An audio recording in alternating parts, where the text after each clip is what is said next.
Fourth year, Curry with the steal. Steps back for three.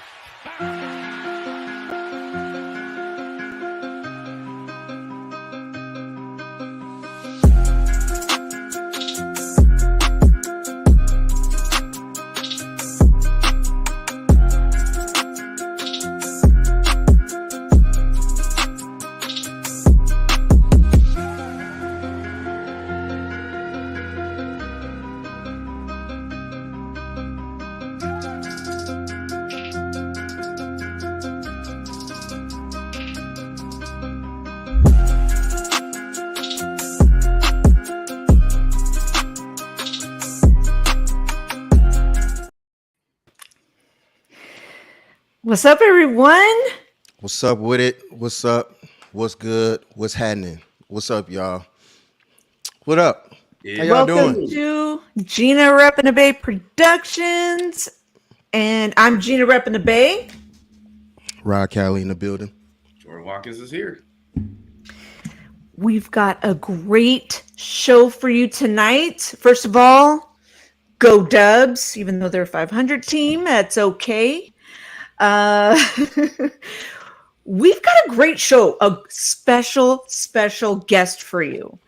But before we even bring him on, please hit that like button right now. If you're not subscribed, please subscribe. We've got great content for you. Look at this array of hosts right here. So with that said, I want to say hello to everyone in the chat right now. We've got What's up with it? Danielle, one of our Patreon members.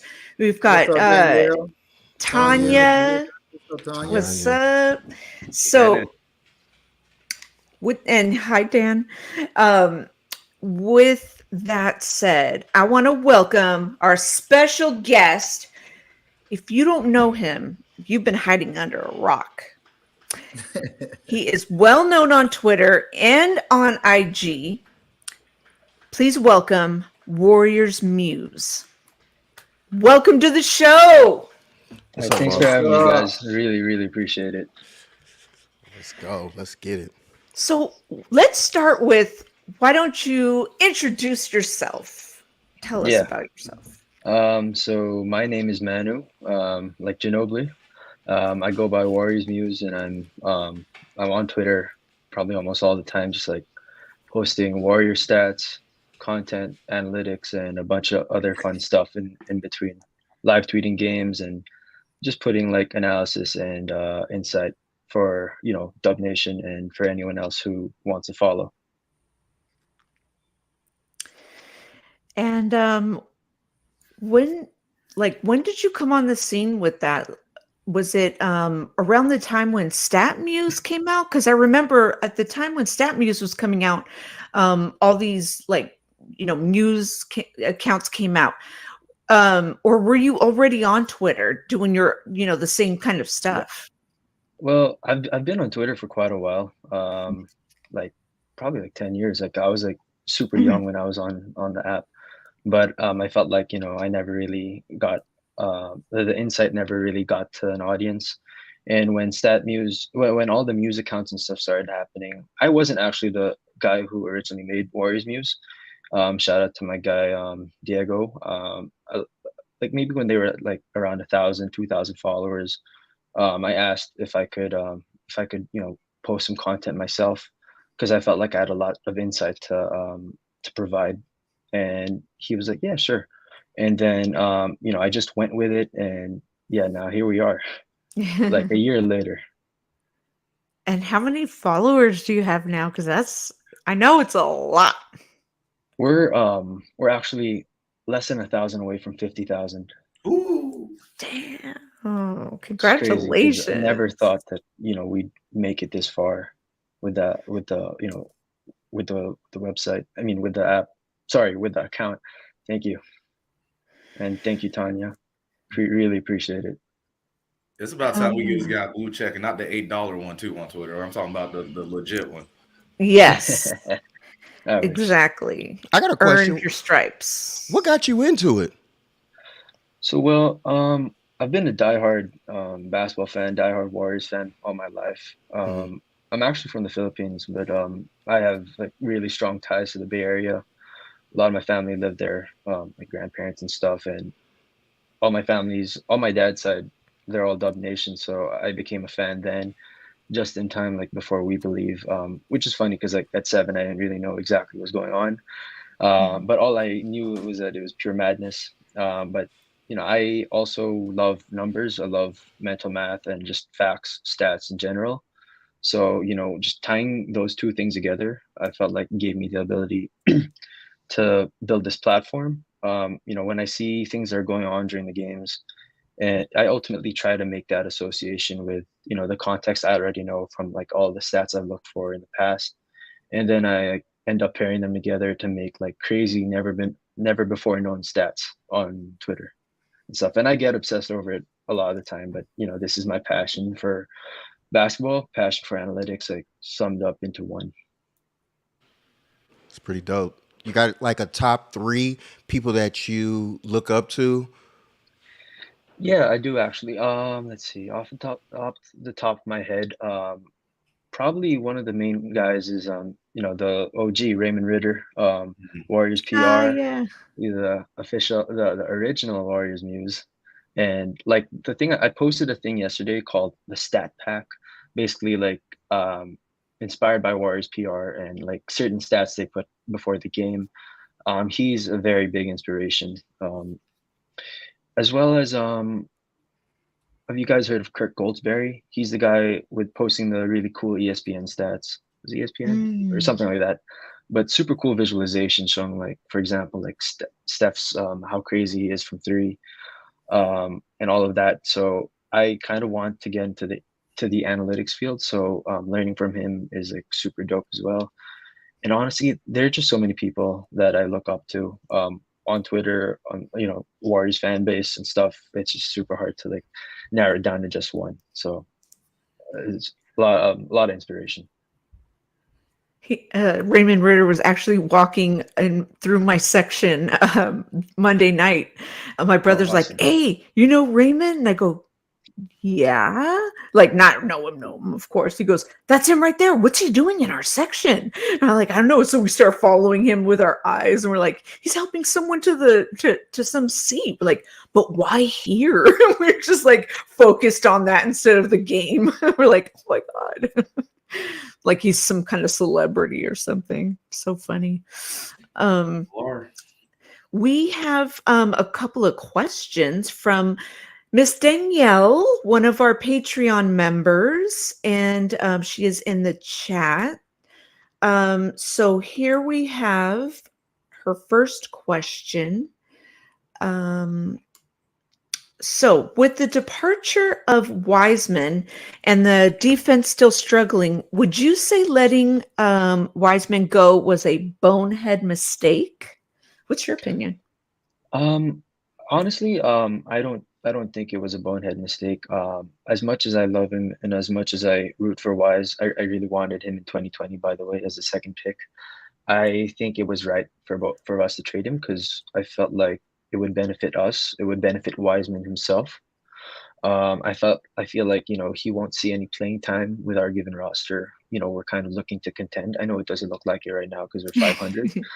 We have low margin for error, and we kind of in this sample size this past season, he hasn't really been able to hold it down consistently based on what we've seen. I know it's unfair because he's been injured. We haven't seen too much from him, and yeah, that means like the defense being bad is not because of him, since he's like not a factor. But we'll also have to know that he doesn't fully help on that end either when he was indeed on the floor. It's again a small sample size, and we are looking for people who can perform in limited minutes because we have our core guys already. Again, this low margin for error. I feel like I think Draymond mentioned this on his podcast, but for Wise to succeed, he needs reps. That's what he's doing in Detroit right now. I feel like he'll Right. thrive there. It's a great opportunity for him, and I think that'll lead to it will lead to some mistakes because he's learning. But right now, I think for us as a team, we can't afford those mistakes unless we were like in a rebuilding phase. 2021 was kind of a weird year, so um, we kind of adjusted and adapted to that. it's kind of like he took a step back this season just because he's unable to get those reps. Like I didn't think he was a fit. I know Steph said that or something like that, and the rest of the guys. But that's okay. It doesn't mean he's bad. It doesn't mean he's bad at all. It just doesn't mean he'll grow to the best of his ability. It doesn't mean the Warriors will grow to the best of their ability. So yeah, I mean, I think it was the right move. Whether we kept him or whether we traded him, I felt like the defense would still be. We'd still have defensive problems regardless. Yeah, I feel like what's unfortunate with all that is just a comment on that is, well, there's a couple of things that the Warriors need defensively, right? Obviously, perimeter on-ball defense has not been their strong point. Everyone's getting blow-by-dribble moves pretty easily. And, of course, when you have that, well, if you don't have a rim protector so we got this guy back. There you go. Exactly. Exactly the reason why, my sources close to the Warriors said so. But no, it's like, I mean, so when you do have someone that can just, I mean, when you do have players that allow so much dribble penetration and you don't have a shot blocker back there, it's not Draymond of a few years ago where he was kind of that guy, or, there's JaVale or whomever, you name it. This is where I think it's going to be unfortunate. Obviously, whenever GP2 does come back, that's going to help a lot. But yeah, it's kind of one of those unfortunate realities, no matter how you look at it for the Warriors on defense. Right. And GP2 was brought for the win now mentality. Like that was, it's kind of like the mentality for every team is, the trade deadline is for, okay, who do we need right now? Kind of like what the Lakers did, right? Get rid of Pat Bev, get rid of all the dead weight, and bring people that are going to help. What's that? They had an amazing trade deadline. Mm-hmm. Yeah. Yes, we did. Mm-hmm. Yes, we did. Yep. So I can't believe that whole vampires quote came out though. That was messed up. Yeah, I felt like they did Russ dirty there. I got a question though. We didn't do him dirty. I got a question though. Who?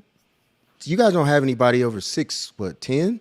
So when it comes to a big guy like Nurkic, like Jokic or anything, what are y'all gonna do? Because let's just say hypothetically, you guys do, which I think you guys will, make the playoffs or whatever. How do you guys match up against Denver? I've just been listening to them talk, Rod. So you go.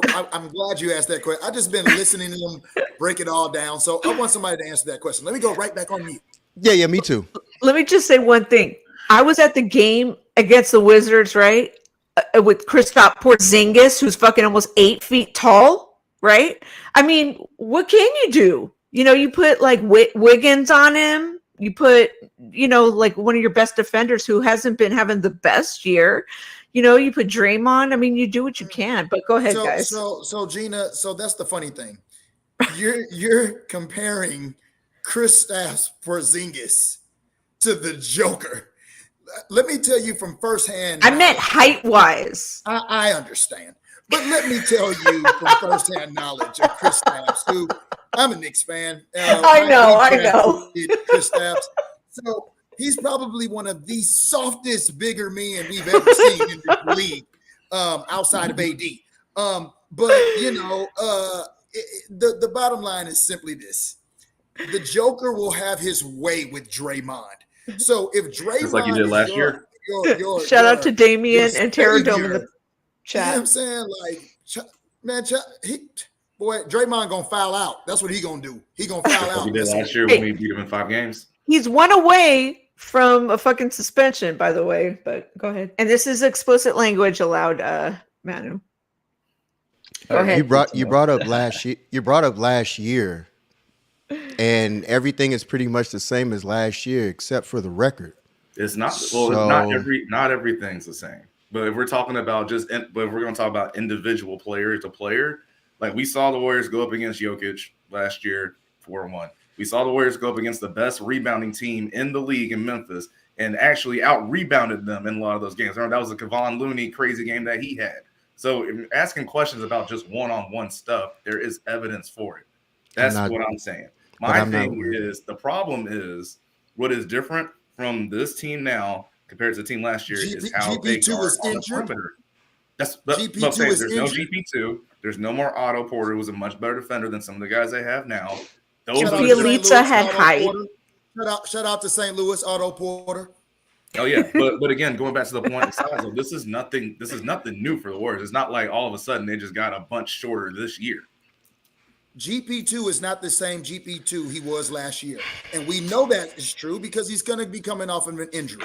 And Jordan, you know better than anybody that coming off of an injury, you're never the same player. So if you think you're going to get GP2 from last year, that's going to really, we're really going to find out.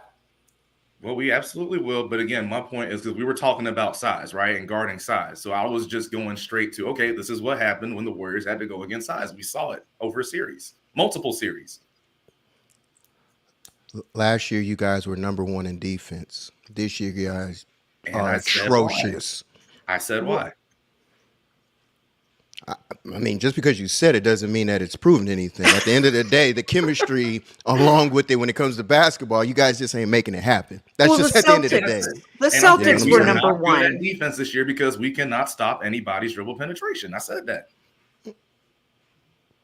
Cool. I'm not on y'all side tonight. I just wanted to hear you guys. Would it be safe to say that you paid the wrong guys? And so it's like paying who instead of Jordan Poole? No, Jordan Poole doesn't play defense. Jordan Poole was not your only. Yeah, he wasn't the only guy. I mean, what are we talking about? Come, Manu, please tell us who was on the team last year that you guys lost. Can you please let us know who was on the team last year that you lost? We lost 6 guys. We gained Gary back. We Not lost the same Gary, but go ahead. Okay. We lost Otto Porter, Bielitsa, Damian Lee, JTA, Chris Chioza, I think Quindary Weatherspoon as well. Yeah. I feel like I'm missing someone, but that might be it right now. But yeah. But yeah, I think those are the main guys we missed for sure. And Manu, who was the guys that you guys brought back on new contracts last year? Well, we extended JP. We signed Kevon to a new deal. Wiggins. We extended Wiggins as well. Mm-hmm. I mean, we got DiVincenzo. Great pickup. Michael Green. And we drafted, a couple of rooks, PBJ and Ryan Rollins. So, I mean, our core 6 has remained the same. It's just kind of different. The whole feel is different this year. It's kind of weird, but at the same time, we still kind of have that identity. It's pretty strange this year. So it's kind of. And we're on 2 different timelines too. And that's that question was like all the more apparent this year for sure. Because it wasn't much of a problem last year. You can just not play Kuminga or Moody for some games and we'd still be okay. Yeah. Because Otto could hold it down a lot. And I mean, Andre Iguodala was playing, so. Yeah. Yep. GP2 was y'all key on defense last year. Most definitely. And that was the reason why you guys shouldn't have let him go last year for the price that you should have paid him. But now you guys ended up getting him back, which was, I don't understand this league now. But anyway, that's beside the point. Right. You guys got him back. D'Angelo Russell. Yeah, that's what I'm saying. Like, I don't understand this league right now. But you guys got him back or whatever. But I feel like, are you guys thinking about going a different direction because of your coaching right now? Because it doesn't look like Lakem is too happy with you guys as far as everything that's going on right now. Well, I mean, I think as long as we have Steph Curry, as long as we have Clay and Draymond, and we have a cast of Wiggins, Poole, Looney, I still think we have a shot regardless. I agree with that. Which Clay would show up? Sorry. Well, he's been playing good. He's been playing well. I'm pretty confident in Clay this year. I feel like he's picked it up a bit. I know he can get kind of streaky sometimes, but I think I can trust Clay to take the last shot. He's had crazy clutch shots this past season, and I think he'll be fine.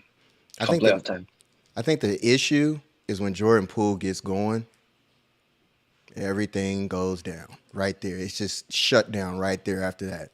I don't see anything else happening after that offensively because nobody else gets involved. And that's the problem because of the ball swing that you guys have been normally used to, that we've been seeing for years.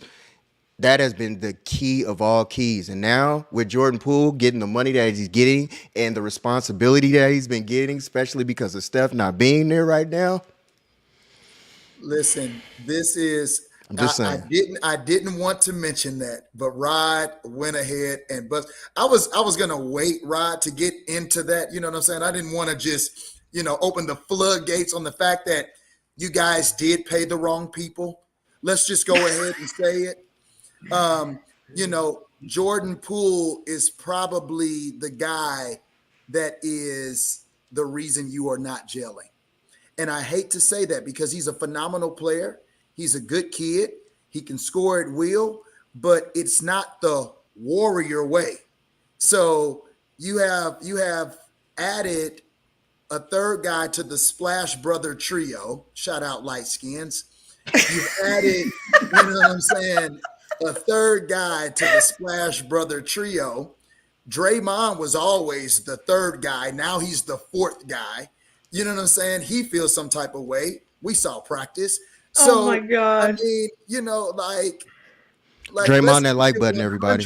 The chemistry, the problem is Jordan Poole. And it's not that he's not a great player. He demands the ball. And his contract says he demands the ball. So Steve Kerr, how do you coach that? Oh so great coach, Steve. What, Steve? What's going on, Steve? You're a Knicks fan, right? Oh, I am. Which is why I rest my case. Which is why I can tell it like it is, because I have nothing to lose. Thank you, Tanya. Draymond is not the fourth guy. Thank you. Who's who? He's not the fourth guy. According to who? Not the Warriors front office. I don't know what you mean by. I'm gonna let you have this one. I just don't understand by what you mean by like a Splash Brother. What are you talking about? Steph Curry, Klay Thompson, Jordan Poole make up the new trio of the Splash Brothers. Draymond Green is Tito. Draymond Green was never a Splash Brother. I know he wasn't a Splash Brother. I said he was the third guy. He made up the trio. He wasn't a Splash Brother. It was only Steph and Klay. But now JP is a Splash Brother. He's a scorer. And Draymond now is on base. Round him up, Tito. Anyway. I know it's sad. It's sad to hear. What's the next question, Jordan? Draymond is Bobby Brown. Draymond is Bobby Brown.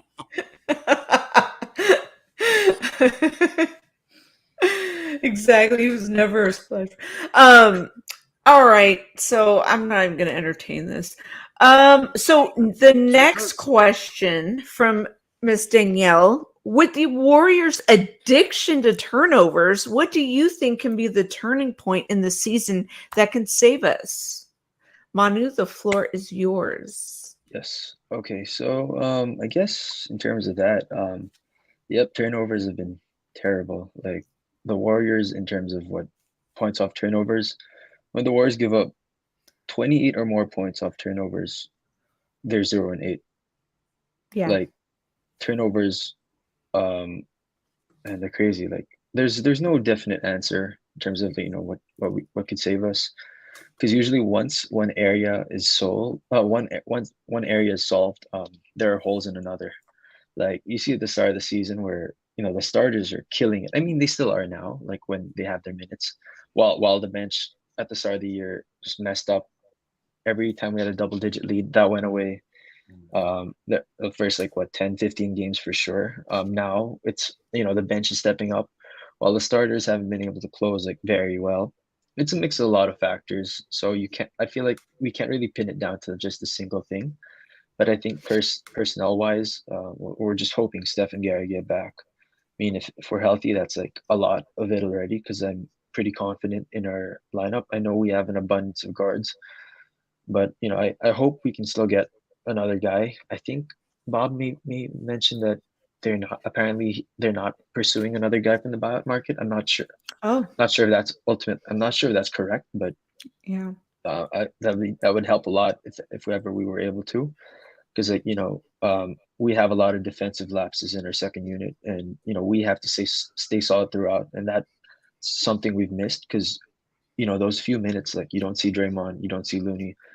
It's crucial because we don't have an anchor. We can't rely on like said players to fill in completely, and then you see what happens. Huge runs just happen. Like, they outscore you by 10 in the span of like 4 minutes. Game's over. Like, that Right. happened against LAC last night. That happened against Denver it was last week. So it's been like story like this whole season. Yeah. I think Hey, like Corey. we just Mhm. have to I think it's a lot of hustle and defense. Opponent second chance points. I feel like that, in my opinion, is like they happen. Opponents get them due to lack of hustle, defense, and effort, and a bit of luck, I guess. The Warriors. I found this stat: the Warriors are 13-2 when opponents have 11 or fewer second chance points, and when opponents have 17 or more second chance points, the Warriors are 5-13, and when they have 20 or more, the Warriors are 1-5. And like this season, turnovers again are all the more unacceptable. I mean, they've never been acceptable, but the Warriors were able to find a Yeah. way around that because the Warriors are still, very high with turnovers over the past how many championship seasons.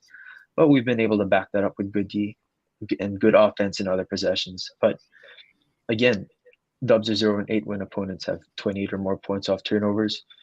When the Warriors had that many points off turnovers, opponent points off turnovers last season, they had a winning record. So the Warriors found a way around it. Like, they were 13-5 when opponents had 17 or more second chance points as well. So the Warriors found a way throughout the past like few seasons, but this year, if you mess up in one thing, that's usually the name of the game already. So the Dubs, like, just sometimes they literally freeze, and they get taken over for long periods of games this season. So I think we just need to be coherent throughout, and that starts with having a full squad and just, I think, altering our rotations and approaches so that we can maximize our hustle and defense. Because sometimes you see lineups like yesterday where, I mean, we didn't have Steph and Wiggs, sure, but all of Clay, Poole, and Draymond were not on the floor, and boom, that was a quick run. That was a quick run ASAP. So Yeah. like, It didn't make any yeah, sense when you don't have any of your best players out there. I don't even think Looney was there. I think JaMychal Green was holding it down. So I don't think that worked at all. So Yeah. I think we should have at least. Michael Green. I think we should have at least, like, I guess if like Wiggins or something, or at least if Steph isn't there, we should have at least two of JP, Clay, Wiggins, or Draymond, at least two of them on the floor at all times or something, and Looney factor him as well. So sometimes it's like a platoon swap, and a lot of them aren't on the floor, and that causes a lot of trouble. So it's just trying to find the rotations that maximize all of their minutes and positions. I feel like the key to you guys winning or making the playoffs, at least a deep run, has to be Wiggins. At the end of the day, y'all need Wiggins for the post, or not post, for the perimeter defense. If y'all don't get Wiggins back, y'all can hang this up. Last year, y'all didn't. I wholeheartedly agree. Yep. Yeah. I just feel like the way that everybody plays defense around you guys, if y'all don't have Wiggins out there, Draymond can only do so much. Yep. We all know that Draymond is just there for defensive purposes, to get the offense pretty much, on the same page. But outside of that, y'all not. Good luck. I hope y'all don't have to, put it in. And I'm a Jordan Poole fan, so let me make that clear. I knew Jordan Poole was going to be somebody. Anyway, but defensively, that's just about passion. That's just about if you have it, if you have that want. Jordan Poole never has played defense, ever. No. I want to make that very clear. So to Warrior fans out there thinking that, Jordan Poole is going to step up come playoff time, this is Jordan Poole. This is what you're getting. He will always be this way. He will always continue to play this way. I think that it's good that you guys have Wiggins now because Wiggins now has accepted his role as being the new Iguodala, and he can go in there and do everything that Iguodala was doing. That's the part that I think that you guys need to key in on. And then, get the scrappy points from him that he can bring in. But outside of that, if y'all can't keep Wiggins healthy in some way, shape, form, or fashion, don't rely on Clay's knees or his bum, legs. Y'all gonna get cooked. So as I was going up, Rod, to get my ice water, I was literally thinking Andrew Wiggins is such a glue guy for the Warriors. Andrew Wiggins never really wanted two-way Wiggins this season. He never really wanted to be the guy. I mean, I know he was drafted as the guy, but that's not Andrew Wiggins. Like, that's not his game. With the Warriors, and especially last year, it just showed how great of a fit he was in that, on that team. The crazy part is, like you said, last year you had Iguodala as well. Damian's stupid, bro. Like, hey, bro. Hey, we're not talking about that, Damian. We're trying to move forward. I'm dead. We're trying to let bygones be bygones. Oh my God, Damian's hilarious. But I mean, Wiggins. Hey, is that the real Damian Lee or? No, I'm literally interested to know how Wiggins is going to do when he does come back and playing that defensive role, because he doesn't have Andre Iguodala next to him or doesn't have him to fall back on. So I want to see how much he does step up and accept that challenge. He's just got to get back in the rhythm. I mean, he played in the Washington game. I think put up 29 points. Was a great game. Yeah, it was a great game for him. And he was out in the back-to-back for personal reasons. I hope everything's okay with that. But he just was struggling to get into a rhythm ever since the adductor injury that he had. But it was just like, okay, after that game, because it wasn't even the fact that he was scoring. It was, he's on the post. And that's another element that, I like to see the Warriors have. They don't really have just hey, let me just throw it to somebody in the post and let something happen kind of guy. Wiggins can do that from time to time, but that's about it. So I like seeing that, if he can get back to doing some more of that, because I feel like the more he goes offensively, especially early in the game, it helps him defensively too. To your point, Jordan, do you think that Wiggins was traded away? Like that was the one that could have been your post up? Do you think that he was traded away? Wiseman? Yeah, Wiseman. Who did I say? I'm sorry if I didn't. You said Wiggins. I mean, it's hard to say because, again, it's just one of these things. I mean, we see the short leash that Steve Kerr has with these young players this year. Like the best we saw Wiseman look was his first year during whenever there were no fans and all that stuff. But it's like we have no choice but to play. And he had like continuous moments. Like no matter if he messed up, he's still out there. He's still playing. Whereas this year, that wasn't the case. And obviously, he had his health concerns, too. So it's just like at a certain point, I would love to say yes. Like, that's a guy he could become. But I don't think we were going to see it this year based off just, how much he plays. And again, as soon as he messes up, he comes out and just things like that. What was the point of even drafting him? I mean, the point of it, I think, made sense. It was just more so of what are you going to allow him to be, which I guess kind of goes back to your point, right? Like, you look at all the Warriors bigs during this run, they're kind of similar people, right? Whether it was Looney, McGee, Bogut, all these guys are solid passers. They're going to stay in that dunker spot and, let things happen from there, as they may be. But now you have a guy who could potentially, like, I still hope he can do it, like be a 20 per game scorer kind of guy, like actually feed him the ball. So I always thought that was the right pick to make too. I said, you got to get Wiseman just because, again, I looked at the roster and it's like, hey, if you can have one thing and really have somebody inside offensively and defensively, you got a good looking roster. But it just didn't pan out that way. You're right, Jordan. You're absolutely right. Every center you just named that was previous to the Warriors was a role guy.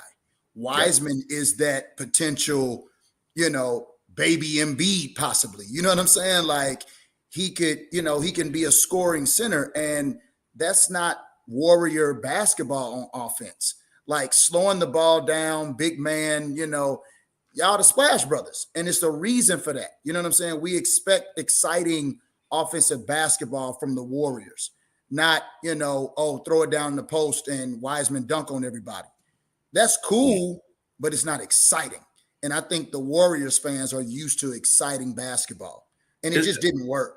It's a mix because, one of the favorite things I used to love to see the Warriors do back when they had Bogut or McGee, they do that high screen and roll. You try to trap Steph coming off of that. He slips that pass to Draymond. Draymond comes down the lane. Whoever's in that dunker spot, you got to step up to cover Draymond, throw the lob over the top. Easy 2 points. Tic-tac-toe. Tic-tac-toe, exactly. That's Bob Fitz's favorite thing to say. You're right. But those are those plays that you're talking about, though, Jordan. You know what I'm saying? Yeah, those are, for sure. You know what I mean? Those are those little dunk plays that everybody's like, ha, ha, ha, we just got, something off of nothing because we're used to shooting all the time. You know what I mean? But for sure. I just guess my thing is, my thing is like, even with the shooters that we have, right? I still think the Warriors shoot too many threes. Like, there still needs to be, just like people do all the dribble penetration against us, we need to be doing that against them. It's not like we don't have the ability to do so. You see Steph. I think Steph does a good job when he's healthy going to the lane, whether it's those floaters or, pull up mid-range Absolutely. shots. Layup. Yeah. He's Absolutely. much underrated. He's such an underrated finisher because he's such a good shooter. But Steph is such a good finisher around the rim. Wiggins can attack. Kuminga can attack. But, like, people have been settling so much for threes, and I get it. We have good shooters. But still, I think there's just way too many than what we need to be taking.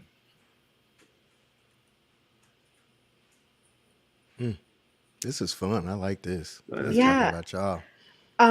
We do have some more questions too. Yeah, I got a question. What happened to Saturday? What happened to you guys Saturday? What happened? Just want to know. Just a question.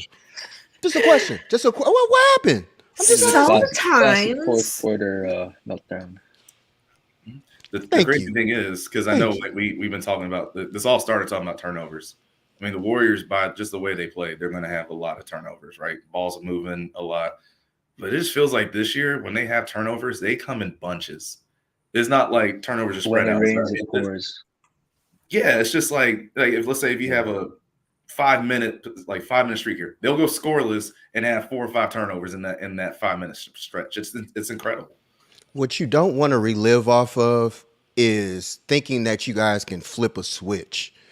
Because when you think that you can flip a switch, you do know that you get older. And it's like when you think that you can do something back then and it no longer works that way, when Father Time catches up, like y'all keep playing this type of game and it's slowly catching up. And I feel like the way that you guys have been playing, it showed a different dynamic. Again, let's not be crazy about everything. Steph's still not here. Let's put respect on Steph. So we need to make that understanding there. So I'm going to give y'all credit to that. But you still need Wiggins. Period. Point blank. Yeah. I don't care how lights out Steph is shooting. Y'all still give up so many points too. Yep. You know what I'm saying? It's versus last year defensively. That's the problem that comes down to it. So while you have Steph getting 40 points, you hope Tatum's not getting 45. Mm-hmm. And it's an easy 45 for him if Wiggins is not guarding him versus 45 tough ones that he's got Wiggins guarding him. There's a huge difference there. So y'all got your hands. And Kuminga, he's not what what you guys thought, I guess, he was supposed to be this year. But that kind of goes back to my point about the young guys and the confidence level. Like, again, you can see all these continue to make mistakes. Thank you, Gina. That's what I was waiting for somebody to say. Thank you, Gina. I was waiting on that too. That's what I'm saying. That's honest. Again, you'll see when Moses is out there, like Moses, Kuminga, Wiseman was here, all of them. They look like they were playing hesitant. The reason why, they feel like as soon as they're going to make a mistake, they're right back out on the bench. Mm-hmm. That's just hard to do. Like when you see Kuminga get consistent minutes, the dude's pretty good. Like on ball defense, being aggressive, going to the rim. It's like, okay, he guards all 5 positions. Yeah, he can guard all 5 positions. It's like you'll have these moments where it's like, okay, Kuminga's turning that corner, that mental corner. It's getting there, and then all of a sudden his minutes, they don't look the same anymore for that if he just makes one mistake. Like I saw it in the game against Washington, he gave up a backdoor cut, and immediately, like, he's frustrated, clapped his hands. Steve Kerr calls a timeout. He's on the bench. Like, that just messes with your psyche. That's hard to deal with. Yeah, it's true. How do you play or what is it? How do you play mistake-free basketball when you're second, third year in the league for a championship team? It's almost kind of like just football, but I'm gonna go back to basketball. It's kind of like how Niners fans are looking at Trey Lance to come in this next year, and it's like, come on now, you got to be reasonable with your mindset. But considering now, let's get back to basketball. Considering you guys are coming off of a championship, you guys have the same team. So with the same team, let me make another thing. People get paid. And when people get paid, people start playing differently once they get that check. So while I see Poole is playing a certain way, now Wiggins is, limping into certain things, certain nags and things are happening. This always happens after people get paid. And that's something that I hate. I always hate looking at players because the year that they're in that contract year, they always are hungry. Always are hungry. But then the next year after they get paid, hey man, we won, we're champions. I ride off in the sunset. And that's the part that Poole, I don't know if he's ready for that level of putting it all on his shoulders just yet. Like, just hold on. Wiggins is the same for me there, Rod. The same way you have those expectations for Jordan Poole, I have those expectations for Andrew Wiggins, only because, like I said, last year, playing alongside Andre Iguodala, it allowed him to be aggressive as a defender. You know what I'm saying? When you got another tough person next to you, you can play just as aggressive. Well, he was also playing a contract year. So we've seen Andrew Wiggins play his best season of basketball last year. So now he got the money. Life is good. No more Andre Iguodala to be next to play aggressive. Let me see what you're going to do. Dan, how many minutes did Andre Iguodala play last year? Not many. Okay, I just you keep bringing up Andre Iguodala in this. Well, I mean, I bring him up as a defender, and he's also the knowledge, to keep, It's there the same place it was last year on the bench. What I'm saying is it's easier though being on the court, and that's all I was talking about. Iguodala wasn't on the court a lot last year. That's my point. I get what you're saying, Jordan. I get what you're saying. You're talking about during the season? Yes. Period, in general. I get what he's saying. Okay. I just still look at the experience of having him there as the coach. He's you guys' Udonis Haslam. That's Absolutely. Who he is right now. Yeah. You know what I'm saying? He's just there for the young guys, trying to get the rookies, the younger guys, into feeding into the Warriors core, the Warrior value. I meant, Jordan. That's what I meant. I understood what you were saying, Jordan. Wise makes a good point, though. It was the longest season that Poole and Wiggins have ever played. So very fatigued. Shout out to Marsalis. Well, no, so they got paid. Shout out to Marsalis in the chat. What's up? I do want to get to a few more questions while we have Manu here. He's going to be here for only a little bit longer. Let's see. What do we have here? You tweeted about JP and Dante DiVincenzo having this really good chemistry on the court. And I wanted you to talk a little bit about the stats. Was it the assist between Dante and JP, or what was it exactly? Yeah, so I tweeted a stat saying Jordan Poole's 3-point percentage when it's off a pass from DiVincenzo is at like 40%. If he doesn't get it if he gets it from anyone else, or if it's any other shot, it's like 32, 33%. I mean, it's a small sample size, but I just wanted to highlight the chemistry they have going on. I think I think it's a great backcourt unit off the bench. When they're both on the floor, they have a net rating of 1.22. So like basically, that means that the Warriors would outscore opponents by just over a point per 100 possessions. That doesn't mean it's not too much. It's not a significant impact, but we can see that it's tolerable. However, I feel like they're not as good when one of them is off the floor, unless they're obviously slotted in the starting lineup. So like when JP is off the floor, well, JP's on the floor and Dante's off the floor, negative net rating of negative 6.8. And you flip it vice versa. When Dante's on the floor, when JP's off the floor, we see a negative net rating. So like almost 2. So they kind of work well when they're both on the floor together. And this is like when like Steph's not on the floor as well. So even when they're even better when Clay's not off the floor. Clay's off the floor, and like let's say for example Ty Jerome's off the floor. When it's just those two guards, they make an impact. I think they play pretty well together. Wow. Yeah. Why do you think that is?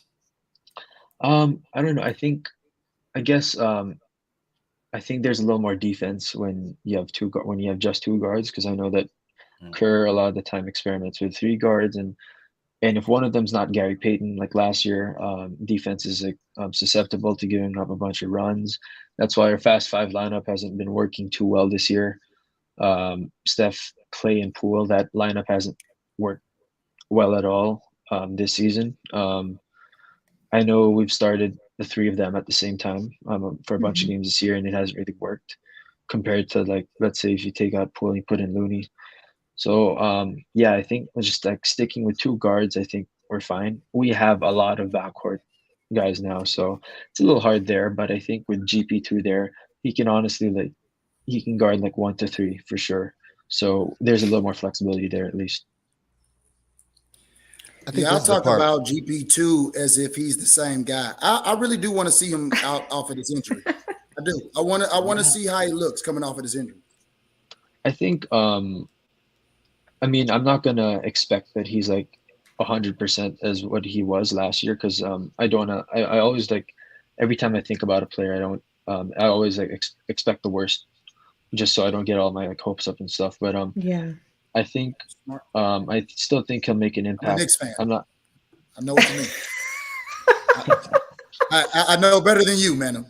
I think what's it?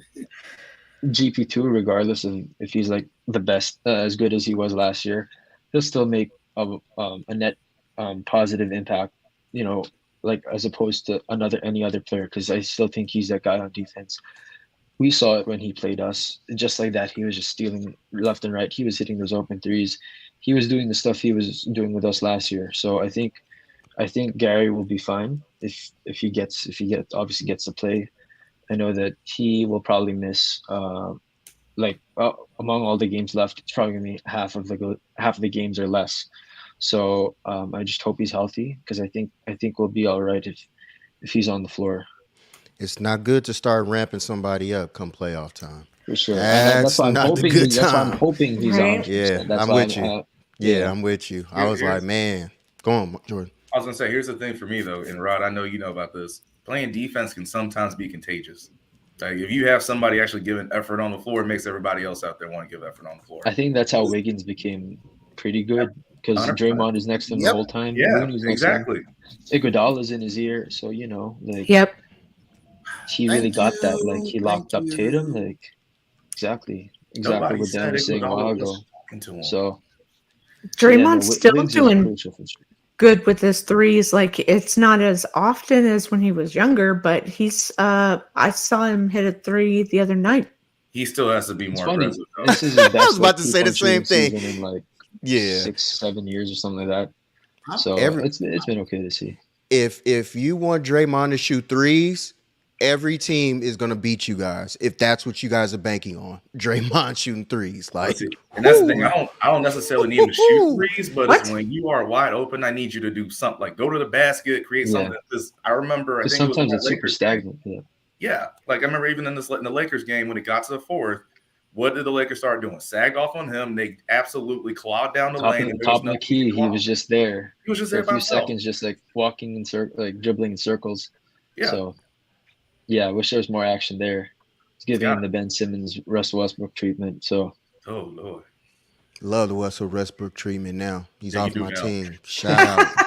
Shout out to Russell Westbrook. Appreciate you. Glad you're at home like me. Glad you're off my team. Hey, he might be right back in crypto.com, Rod. I don't care. He ain't gonna be on my team. I don't care what team he's Hey, on. Danielle, I do too. I pray that before I leave this earth, I see it. Well, you know what? It don't matter. Shout out to the Knicks. We just beat the Hawks in Atlanta. If I was still standing in Atlanta, I would have been there at that game, courtside, guaranteed. We just blew them out 122 to 99, 100, whatever it was. We just blew them. We just blew them clean out the water. Hey, I love the Josh Hart signing. Just wanted to say that. Shout out to Josh Hart. Thank you, LA. Thank you for making it happen for us. Thank you. You know, I just wanted to shoot that out. You know, we can get back to the Warriors. The Knicks deserve nothing good until James Dolan's out of there. I just got to put that out there. Right. I agree. Hey, you're not telling me, Rod. You better talk to him. Talk to them all. Like I'm not some delusional Knicks fan. I have been wanting James Dolan out since his daddy gave him the team. Rod, you better tell these folks. Like my love for the Knicks. I'm not no new Knicks fan. Been a Knicks fan since the early '90s. So like, no, since Eddie. Anybody remember that movie, Eddie? Shout out to Whoopi Goldberg. Oh my God, that movie's old. Bruh, I'm a real Knicks fan. I know pain. Can't nobody on this thing talk to me about pain. And are you sure about that? Are you sure? Hopes being high. Do you remember the dark ages of the Warriors? The dark ages. Let me tell you about a Super Bowl that happened a few years ago, man. Okay. Well, so I wanted to also ask Manu, best starting lineup without Steph. So since we're living in the non-Steph days right now, since you were talking about, you know, having JP and Dante DiVincenzo on the floor together, your best starting lineup without Steph, and then your best bench lineup without Steph. Yeah. So honestly, I think when you slot JP in for Steph, I think they're still pretty good. The Warriors' net rating is still pretty solid, 8.5. They outscore opponents by at least 8.5 points per possessions. Points per 100 possessions. When it's Steph, it's like that number's like doubled, but it's still a positive regardless. But I think I don't think there's a particular bench lineup without Steph that would be great. Because when you sub out more or less all the starters, it turns into chaos and the game breaks open in favor of the opposition. So I think, like I said a while ago, like 2 of JP, Clay, Wiggs, and Dre should be on the floor at all times. And if someone is out, that player has to be replaced by Looney or something like that. So we can't afford those minutes. In 2018, like either Steph or KD were on the floor at all times. So we just gotta maximize our rotations as well as possible. I agree 100% with that, and part of, again, maximizing that is going to be trust the young guys to play them even through mistakes. It's got to happen. So we saw it was like a 2-week stretch, I think, for Kuminga. He played the best basketball I've seen him play so far. And then all of a sudden after that, he makes a couple mistakes, his minutes get cut again. That can't happen. Yeah, no, for sure. Like, and Kuminga's been balling like in the clutch moments. Like I had a stat saying like all of Kuminga's baskets against Memphis were when the game was within like 1 point, which is crazy because like how do you even like know when you're gonna take those shots? So Kuminga's been at the right place at the right time this season for the most part. He's been doing the right things, making the right reads. I mean, yeah, there's some plays where sometimes he can get lost, but overall he's been great for us. And I don't think a couple of lapses should hinder his minutes because he's been so stellar and we need him. Sometimes we could even close with him. Like when Steph and Wiggs were out, he was closing those games at home during that home stretch during Christmas when we were winning 5 straight.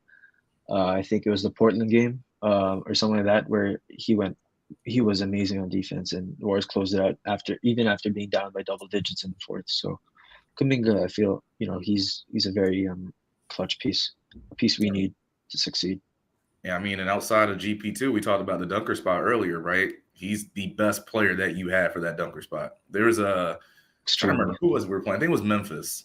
And it was like the first play out of the break. He catches the ball right off the block, one dribble, pivot, drop step, and just absolutely rose. And it was just like, I mean, especially as early as it was in the half, it's like, you just set the tempo. You set the tone for how this half is going to go. But you got to let him do it. Let him play through the mistakes because that's what you can get from him. I've noticed Kuminga plays very well against the Memphis Grizzlies. If you go back and look at some of Kuminga's games against Memphis, I think it's because he's competing against other young guys, and it's like young guys test young guys. So it's, you know, it's different with the veterans. Like the veterans don't listen to the Grizzlies, right? They like you little brother. You know, y'all ain't talking about nothing. But for guys like Kuminga, who's young just like them, you know, they ball. You know what I'm saying? So I notice when Kuminga is playing against guys like that, or younger teams, or, you know, where the vets is like, we ain't worried about them, but those young guys, you know, they going at it with them. So just something that I noticed. I heard you say Memphis, Jordan, and I was like, Kuminga kind of has always good games against Memphis.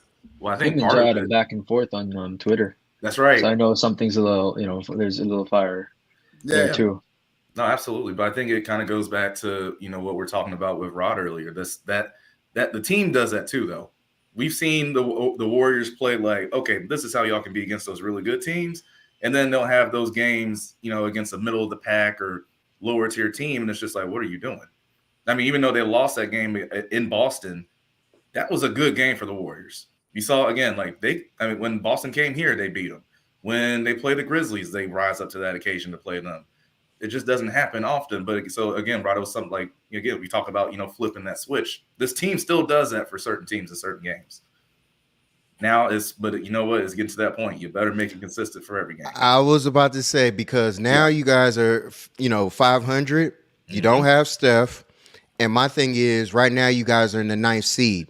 And thankfully for you guys, it's going into, you know, All-Star break right now. Coming out of All-Star break, you don't still know when Steph is coming back. So that's something you hope other injuries don't happen, because if that happens, this is the West. Yep. You got to remember Kevin Durant now is with the Suns. Good luck. You know what I'm saying? Like right now. And I don't want to hear it. Let me make something very clear. While I like Wiggins, he can't guard Kevin Durant. Period. Point Nobody blank. can. You won't do him. My point is, how would y'all have to defend the Suns? You got to give them different looks. It's the same. The best thing I can say is look at what Boston did against the Nets last year. You had to switch. You can't just give them the same look. Some possessions it's got to be Wiggins. Some possessions is going to be Draymond. Depending on how GP2 is, you get him on there, just give him a different look and feel. It's what you make him uncomfortable. You can shake your head all you want, Rod. I'm not saying that it's going to stop him from getting 25, 30, because as he told us a few years ago, y'all know who I am. But my thing is, I wasn't shaking my head at that. No, I'm shaking my head at that. I had another one to yours. No, I was having something else. Okay. Because to piggyback off of what you just said, the key thing that with what you just said, I do agree with, is that guy, Mr. Booker. I know. I'm sorry. Like, I'm not. That's the part. That's because I'm going with you with the Nets. Like, dang. I'm just saying, for Kevin Durant himself, that's what you got to do. No. But what I was shaking my head on was he didn't have any help, and I agree. Like, no, if he had that help, oh my God, that would have been a serious. I agree with you. I got you. Yeah. I'm with you. I think that Nets Suns situation is just all around different. It is. The Nets didn't have any coaching. The Nets didn't have any defense. I agree. You know what I'm saying? Like, Phoenix is different. They're coached well. You know, they buy in. Their home court. And I mean, you know, it's gonna be fun playoff time. It's gonna be very, very. I mean, wow. Just Golden State, don't do that. Kevin brought y'all 2 rings, on the verge of winning 3 if he didn't tear his Achilles. Don't do that to Kevin. Don't do that to him. Yeah, Don't do boy, that. I tell you, I now, didn't do boy, anything. No, I'm seeing man said F him. I'm like, don't Oh, do that. Marsalis. Yeah, don't do that. No way. Kevin brought y'all No too. way. Trust me. Y'all got two of the easiest rings. Trust me. Don't do Absolutely. that. Don't do that. Like, come on, man. I appreciate what Kevin did for us. Thank you. Thank you. Yeah. I 'cause do. I was He, like, he needs a standing ovation every time he Man. walks in the arena. Well, you know what's crazy? He has yet to play Chase Center. that is crazy. In front of a crowd. Yeah, in front of a crowd, right? Right That in is front of a crazy. crowd. I mean, if he wants Manu to, with the stats. Awesome, man. Manu with the I'll come stats. watch I'm on it all day. That's what I'm talking about. That's what I'm talking Man, about. Because I was like, wait a minute, didn't he go to Chase? And I was like, yeah, you're right. It was Did he cut the ribbon when they He was was- building Chase? He had the hard Yeah, hat hat on. on. Yeah. Gotcha. So funny. He was like, I'm not going to be playing here. That 35 will be in the Raptors one day, though. Thanks to who? That Draymond 35 will be in again. the Raptors. It was not Draymond's fault. He knew Wait, he was hold leaving. on, Gina. I'm going to What? now. Hold on, Dan. Hold on. I got to debate this now. You're gonna tell me that a guy gets called a bitch to his face, and you're gonna tell me I'm gonna come back to him and we're gonna continue playing? They've had so these disagreements. Kevin's that soft that he's going to be called a bitch. Absolutely, and then he's he like, I'm is. leaving. Absolutely, he He is. was having fun with his best friend Kyrie over the summer, and they were colluding and making plans to go. That has nothing to do have with a team Draymond. together. That has nothing to do with Draymond. Had nothing to do with Who was Draymond. going to go before? But you him? bringing Draymond Kyrie in. collude to get KD there. Didn't they all collude in the Hamptons to get KD there? Now you Yeah. want to talk Draymond's about situation in the colluding? Clippers game, that might have helped go towards the end of it, but that wasn't the reason why he left. That's pretty much the closing of the door. Stamped, So that- signed, sealed, and delivered. No, I'm No, bringing it like just, yeah. That it was just it. pissed him off, and he was like, "You know what? I was thinking about leaving. Now I'm really leaving." There's a difference. Colluding works both ways. Yeah. Well, anyway, Jordan, didn't you have a couple last questions? Wait, what, Manu? What time do you have to leave, or can you stay a little longer? I'm pretty flexible. Oh, in a little bit. Okay, good. Well, just put What? in the private chat when you have to leave, because Yeah, for no, sure. because we said an hour, but we usually go for like 2 hours. No, we just go forever. We We just go talking. until we say, "Oh, I think we should get off now." Right. I don't understand what you mean, Danielle. The Suns are 9-ly. Only. Probably a tight. Oh, only. Okay, only a threat if they are healthy. That's any Well, team. so is the Warriors. Right, So that's is the any team. Grizzlies, So is That's any Denver team. Nuggets. So, That's any team. so the Boston Celtics. Everybody's only a threat. Except for the They're Knicks. healthy.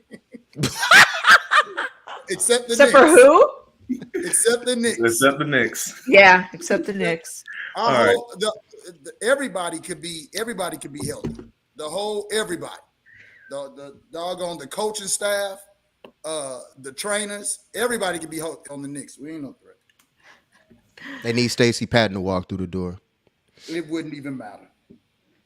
All right. Yeah, my last question, we're just to look ahead when we get back after the break. I've been showing some of the teams that we have coming up, right? Anything that has stood out to you, Manu, about any of those teams, and obviously we know how stacked the West is. There's like, all right, the Warriors go up against this team. Here is one big key that can give us problems. And not just like a player, it's like any good stat, metric, anything like that. Sorry, could you say the last part of that again? Oh yeah, just like any stat or metric of any of the teams that are in the Warriors' way that stands out to you, where it's like if we have to play them. I think we talk a lot about Phoenix, but Dallas is also a big team that can make some noise in the playoffs as well. Kyrie now, One crazy stat is that Luka leads all players in first quarter points, but Kyrie leads everyone in fourth quarter points. Something like that. I think, if I'm not mistaken, that's what I saw when I last looked at Something about that fourth quarter Kyrie. So, and you know that we've had pretty bad experiences with Kyrie in the fourth. So I think, hopefully being able to take care of that while they've gotten a lot of offense they've lost their best defender in Dorian Finney-Smith. So I think there's also defensively they're not as good, but that's probably taken care of offensively. It's just going to be a high scoring game either way. So that's also a big opponent. We still haven't finished the season series against Milwaukee. We still have yet to play Denver again. We have to play Memphis twice. I know we played them already, but it's a good thing we got Phoenix out of the way. I know we lost all of them, but we have. I know we play you guys 2 more times. Phoenix. Yeah, we do. I guess in terms of like, it says here that strength of schedule wise, we are pretty much in the middle of the pack. Teams with the hardest schedules left in the hunt, at least from like the second, third seed to like the 12th seed or something like that in the West. You have the Clippers with the strongest schedule for now. They have to play the Grizzlies 3 times. They have to play the Knicks. The Nuggets. Sorry, not the Knicks. You have the Kings. The Kings they still have to play the Celtics and the Bucks and the Nuggets, stuff like that. So and then you have the easier opponent, other teams with easier opponents like Dallas. Their toughest opponent is like Denver, and that's only once. They don't have to play Boston and Milwaukee. So I think we're in the middle of the pack. So and I think that just describes their season because it's literally in the middle. Not good, not great, not devastatingly bad, just like mid. It's not championship ball right now. Not right now, no. Right, exactly. I agree. So it's up to them these last 20 or so games. If we can get a spot, a non-play-in spot, I think I'll be fine. I'll be more than happy. Like 6th seed worst. I know that it's still a bunch to climb. We still have to climb, we still have to get there because like we're 9th seed right now. But if we get there, I mean, as the lowest, I'll be very happy already. Pull a 1995 Hakeem Olajuwon. There you go. I was just thinking too, the Suns, like Chris Paul always comes alive in the 4th quarter too. And he also blows a lot of 3-1 leads too. Oh, well, that, yeah. I mean, yeah. But I was just thinking, he's always doing that. I mean, I'm not concerned. I'm not worried about Chris fucking Paul. But just thinking like in terms of the West, Nobody's worried about This Chris is his Paul. last chance. No. Definitely not. You're worried about Mr. Durantula though. That you Yes. need to be worried about. And Booker walking in there. Those That's two what you need to worry about. See, Both of them could drop 40 on y'all at the same I night. wasn't worried about the Suns last season. I am now. Yeah, you should. as everybody is, because we have to see they're right now the most obviously and highly anticipated team right now, considering a super team. Exactly, considering what they just brought in with TJ Warren. 64 games last year, and now they're KD. I mean, they're exactly. So with a wide open team, the way they play, and then now they got with Ayton still being down there. That's a tough. And by candidates now, they have Terrence Ross off the bench as their like. That's right. That's right. Yep. So that's when does KD play? When does KD play? After the All-Star break. That's all I'm saying. And the All-Star break is what, a week now? Yeah, like the Warriors don't play again until next Thursday, I think. Yeah, that's the longest break ever in the last 7 years for the Dubs. Absolutely. Yeah. that's why I'm like, what, a week? Yeah, Lakers are on right now. Just shout out to the Lakers. Rusty. Shit.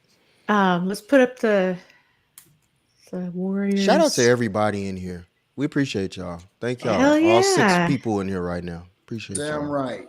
There we go. Let's put up the ticker. Start somewhere. For the thanks to Jordan. Shout out to Jordan for putting up the upcoming Warriors schedule on the banner. No problem. Appreciate you. Good work. Also, since we have Manu in here, I saw this stat earlier too, because you were hitting on this earlier, and I wanted to bring it up. This is another reason why you can't help but to have still a good bit of optimism with the Warriors. So they're starting 5: Steph, Clay, Wiggins, Draymond, and Looney. When they're together on the floor, they are outscoring opponents by 22 points per 100 possessions. That is the best starting five in the NBA. Second best is 5 points behind them, and that's the Denver Nuggets. Ooh. It's still crazy, yeah, pretty much. And Where does the Celtics fall? I would have to take a look. Wow, because or and the Bucks too. I mean, they have. Do the Bucks have the? No, the Nuggets have the best. The Nuggets have the better. Ooh. Oh, sorry, y'all. Lakers looking real good right now. I mean, They're gonna have to make a big push. You know, This is a must-win game tonight, right? Isn't that what they said today Every on? game is a must-win right now. What you mean? They said that today on. I think. Bron is playing. This just in. Yeah, he's playing. AD roll. I have to do a refresher on all the NBA rosters because of all these trades. I'm like, wait a minute, who's on what team now? it's crazy. Everyone's gone back home, like to their old teams. Yeah, think, right, I saw D'Angelo. 11, I think it was 11 players. Part of the trade deadline went back to their old teams. So Barry, I D'Lo, feel a Jakob Poeltl. moment of silence for John Wall. My man can't catch a break, man. That man went back to the Rockets. Back in Houston. Like, how do you get bought out and then they bring you back? Like, That's how does that cold-blooded. work? Crazy. That's understand retarded. everything I'd that he be said mad about as it, everything. Oh my Exactly. God. You talking about guys you just talked about, what, a month and a half ago? And now you're Right. right back with them. Why? Like, Shame. I don't understand basketball because I never heard of guys being traded 1 year and then back within 6 months. I've never heard of this. Never heard of it. And we've seen like several guys. Manu, you said how many? About 6 people? 11. 11. 11 guys. Crazy. We've never heard of it. And it's happened 11 times. I don't want to play for you guys, but for 6 months and then come get me. What? Right. Hey, come get me. Come get me.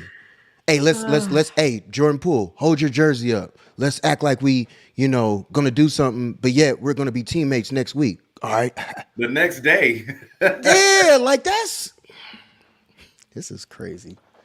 12-2, Lakers up. Let's go.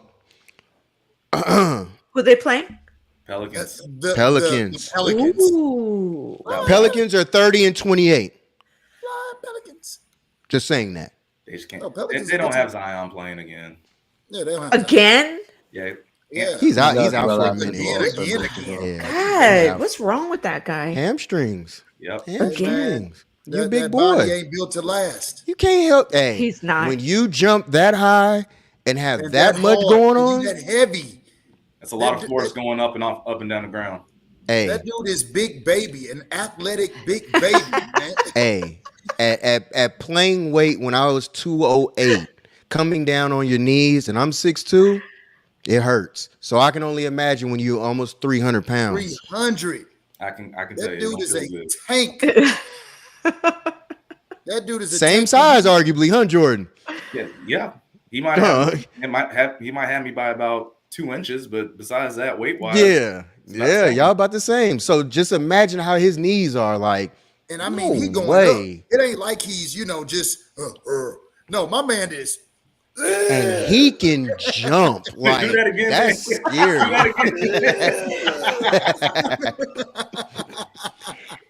Hey, watch out for that Steinway in the back.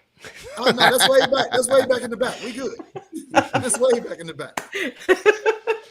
So who is, if you guys make the playoffs, who would be the rotation playoff time wise? Just looking at the team right now, how it's sculpted, including Steph being healthy, obviously. I think kind of have I would say optimally 9 guys in our rotation that I think we could play long term for the playoffs. Now, obviously with Gary, so we have the starting 5 of Steph, Clay, Wiggs, Dre, Looney. DiVincenzo's been huge. obviously Jordan Poole, Kuminga, and I guess Gary Payton. I mean, that means we're short for front court, but I mean, I think we're okay with that right now. I know we need to bolster that. We need a big, maybe Jermichael play some spot minutes like Bielitsa did last year, and I think because we didn't have much. Also, Jermichael Green. he wasn't. Y'all about to get bodied down low, man. Y'all about to get bodied. Manu, can you please tell them what players did we have a season ago? I'm sorry. What bigs did we have on this team a season ago? Not much. Thank you. Much. Thank you. We had like Bielitsa. The teams are different now, Jordan. You said what's the different? Teams that you are going against is what is different, not y'all. What's different about what Denver's going to do with the prime focus being Jokic doing what he did? Like the difference is I trust Looney and Jamal Murray this year, and Eric Gordon's incredible. But my point is in terms of their point of attack. It's not like now that those guys are back that it's going to go away from Jokic. Is going to have that ball in his hands, and everything else goes off of that. The Grizzlies are going to be, especially Steven Adams, when he comes back, they're going to be the same big team that tries to bludgeon and bully you with Steven Adams and Wise's guy, Jaren Jackson, for all 12 minutes he's on the floor before he fouls out. So it's some of these things are the exact same thing that we just saw, and the team that is constructed, at least height size-wise, is similar to this team that we had last year. And you know what happened there? Looney, 22 rebounds. May cannot get her soon enough. That is when Kevon Olunjuwon was born. I honestly thought Kevon was like 6'11" just because of how he gets boards. I mean, he's only 6'9". It's still crazy. Yeah. I would have thought he was taller because he would hold it down. I can't wait to see the reaction. I mean, we just got to get there, and we'll see. We'll see. Yeah, we'll be right there watching too when the Knicks get eliminated because their three best players can only go left. I can't wait. I mean, that's not saying much. I mean, you talking about the Knicks is like talking about a guy in a wheelchair in a race. Like, what are we talking about? Like, hey, hold on now. Hey, Kenny Kawaguchi on Backyard Baseball back in the day, he had some wheels on him, literally. All right, so let's put a pause on the people in the wheelchairs. All right, Kenny Kawaguchi was that dude. How many of those are we going to run against? Manu, thank you so much for joining us tonight. Yes. And thank you guys. Really, really appreciate it. Nice to meet you guys. Man, finally, appreciate you, man. It was fun. Chopping it up. Hope to do this again soon. Thank you guys again. Absolutely. Please man. tell appreciate you, everyone. Hey, Manu with the stats, baby. I'm gonna just be making points. Like, Manu, what's those numbers, baby? It's all on Twitter. I know it's right up there on the screen, but where can everyone find you? At Warriors Muse on Twitter. At Warriors Muse on Instagram. There you go. I'm about to add you right now, man. Yes, sir. Any last words before we close off? I think just head up, Dub Nation. I know it's a little rocky now, but I think we'll be okay. Yeah, agree. Guys, did you want to continue the show or just? I'm with it. Okay. All right. So thank you for joining, and hopefully we'll bring you back on later to talk playoffs or something. Let's hope. We gotta get there first. Do it. All right. Thank you so much for joining. Appreciate you, boss. All right. Thank you, guys. Thanks, I really appreciate it. Thank you, guys. It was a pleasure. Care. See ya. No doubt. Bye. Yay. That was so much fun. All right. Now, since now it's just family in here right now, I would like to say right now, the guy right up here, the number one scorer of all time. Yes, Mr. LeBron James. Whether you hate him, whether you like him or you don't, you will respect his numbers. Period. Point blank. He's the number one all-time scorer. Period. Point blank. Accept his greatness for what it actually is. You guys witnessed it. I witnessed it. It is what it is. I respect his game. I respect everything he's brought to the game. It is what it is. Top my three. goat. He's top. I didn't say he's my goat. I never said goat. Whoa. He's mine. That's a whole nother conversation. I won't. He's mine. Yeah. He's this generation's GOAT. I agree with that portion, that portion only. So to that extent, you know, it is what it is. LeBron James, he definitely gets that. Much more respect to it. And then on top of that, it went from one Laker to another Laker. We appreciate y'all. Shout out to y'all Warriors fans for giving up them cheeks on Saturday. Thank y'all as well. Appreciate y'all. Carry on. It's just funny, you know. We just spent this whole time talking about the Warriors don't do this, they don't do that, and I'm just, Gene, I don't know about you. I'm looking at the standings, and last time I checked, the Lakers, yeah, they're still looking up at 13th. You only good as your last game. That was off the top of my head. You only good as your last game. What happened Saturday? Am I wrong, Jordan? That was off the top of my head. Are right. the Lakers 13th? Okay. You're only good as your last game, Just right? checking. Yeah, you're 100% right. Just checking. Okay. Just wondering. And we're looking pretty good right now, too. I mean, look, I think with the moves that the Lakers made, and it's weird to say it because how do you have a basketball conversation without talking about the Lakers? But I think because of where they are right now, I think people kind of forget it's like you can make up ground in the West really quickly. Really quick. Right? Absolutely. Really quickly. So, like, no, I like I said, I think the Lakers outside of Phoenix. You see it. Deadline. And no, it'll be dope to see, you know, I'm still calling it Staples Center. I don't care. It would be dope to see Staples Centers for purple and gold, not the red, whatever Clippers colors are. It'd be good to see that basement team. White and blue or some shit. Some basement squad. Mm-hmm. Team has never won. Ever. Here, San Diego, don't matter where you. They're like a Fisher Price basketball team, right? One thing that we all share is all of our teams have won. We can't say that. Yeah. I just wasn't alive. I got adopted into winning, so I'll take it. See, I was gonna leave that out, Jordan, because you wait. He said what now? I got adopted into winning. He's actually, you know, I'm a Hawks fan, but hey, the Warriors paid me. So he's a Hawks fan for real. That's why he works for them. So I just use that portion. His team did not win. Okay. This championship ring says otherwise. My team won. No, your team is the Atlanta Hawks. They got drugged last night. Tonight by me. Yeah. By my squad. Yeah, I mean, in Atlanta. Just like you said about the Knicks, I'll say the same thing about the Hawks. I'll tell you the same thing. I was looking for Ice Trader, you know, come out and do something. But I mean, just like when we played on playoffs. He took a bow at center stage in the MSG. Told y'all bye bye. The win tonight in Atlanta. You feel better about yourself now? Let y'all know. The next time y'all come to MSG, we blowing you out by 40. Because the refs kept y'all in the game. Here we go. The refs kept y'all in the game. Here we go. The refs kept y'all in the game. That whole bully ball, y'all trying to be, you know, physical. Oh, we got physical tonight. Your boy left with 2 stitches in his mouth tonight.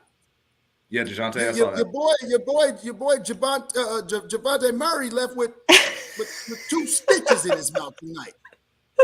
You know what I'm saying?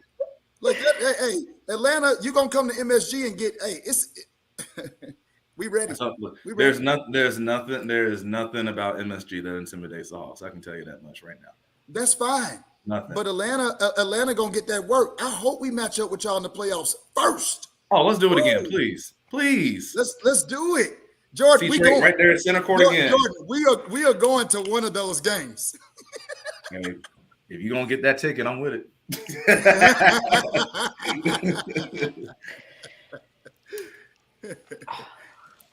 Hey, so if you guys, if Warrior fans could ask one question, there's really 2 of y'all on here. What would be how do you guys solve the problems that you guys are having with your team? You want to take that one, Gina? Take it first. Is it coach or is it players?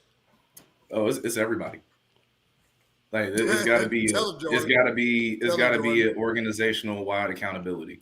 The reason why I say that is because, again, like I said, first off, to help, because at some point, I don't care if it's the playoffs or even down the stretch of the regular season, you're gonna need Moses Moody to do something. You're gonna need Kuminga to do something. There's gonna come a moment in time, whether it's because of just, again, fatigue, people hurt, back-to-backs, whatever. You're gonna need those young guys. So Steve, you gotta let them play through their mistakes.